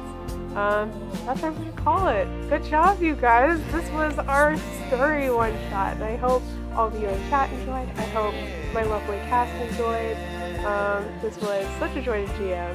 Thank you for joining on this with me. It's been a crazy ride getting this into projection and on stream, but we did it. Yeah, it was very fun. I loved it. Without further ado, I know it's really late, so we're just going to get to outros really fast. So let's just go in overlay order, starting with Dungeonistics. Alright, hello, I'm Dungeonistics. I'm playing Webster Spindleton, the Jumping Spider. That was a lot of fun. It was very cute. I did not know what to expect for this game, but I liked it nonetheless. Had a lot of fun playing with everyone tonight. You can find me on the TPK Roleplay Discord as Dungeonistics and on Instagram as well. I think I have Sherlock Investigations coming up soon, but that's about it for me, so I'm going to pass it on to Meg. Hello everybody, I am Meg Mysteria, and today I was playing Eliza Lehman, our iguana friend who was supposed to be crafty but ended up being more muscle, which is totally fine. I'm here for it. I'm here for buff lizard babes. Yeah! That was I'm really for that. Keep going. You guys can find me on Twitch, on Discord, on Twitter, Meg Mysteria. As you can see from my shout out, I've been playing Alien Spider Team Elite. That is actually, I'm counting it as research, going into the fact that I will be starting up another Alien campaign at the end of this month on the 29th. We'll be having our first session. But before that, you'll catch me over on Neon Lights on the 19th with Heck, actually, for our last session for the Only War 40k campaign. We got that. We might. We really might. But, yeah, after that, it's just Halloween, baby. Halloween. We'll be there. But, that is about it for me, so I'm gonna send it over to Shinron so he can go to bed. Yes, please. This poor man. I'm Shinron 1. I play Richard's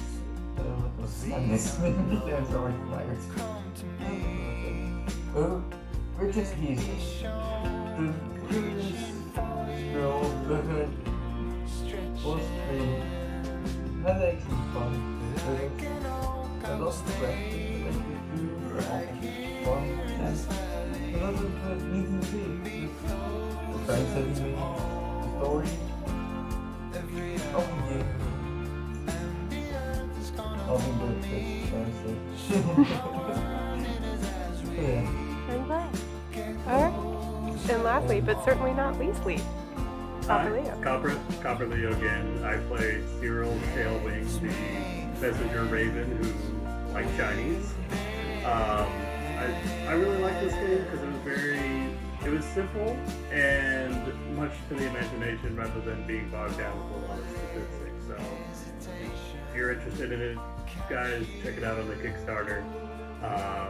Otherwise, I myself will be back later this month on the 26 is a Jurassic Park setting. So You're in yes, it! Yes! I don't know, since I've already been like 3 animals, if I'm going to be a dinosaur this one, I'll let you know. We'll find out. I'm find so out. excited. Stay I kind of hope you are. Playing dinosaurs escaping Jurassic Park, that'd be fun as That hell. would be so let's be fun. honest. Yes, please. Well, anyway, hello everybody. It's me, Sir Heckelot. You know, I was your Scurry master for tonight, and I hope you all had so much fun. I had so much fun. As soon as I saw this system, I was like, I want to run this. I want this a lot, or I have to be involved with this somehow. So yeah, definitely go check out the Kickstarter linked in chat. You won't regret it. It's absolutely beautiful. Just the artwork is super cute, and everything's very cozy. It's very good. Yeah, you can find me on Twitch and Twitter and all the social medias at Sir Heckelot, as well as the Discord that you should definitely join. In terms of where I will be next, I will be at Seven Suns at Neon Lights Roleplay tomorrow. As well as this coming Tuesday, we have a prequel to our Oathsworn Odyssey of the Dragonlords campaign here on TPK that you won't want to miss. It's going to be a one-shot. We're going to be level 5, and we're just going to see what Greek mythic things try to attack us in the ocean. It's going to be great. Please help. Anyway, other than that, I'm in a bunch of stuff for October, which we'll get to when we get there. And yeah, I'm super duper excited for all of it. But I think that is all we've got for you all tonight. Definitely stick around for the raid. We'll probably find somebody to raid. And call it a night. So good night, everybody. Good night, chat. Hi, guys. Bye. Bye. Thank you.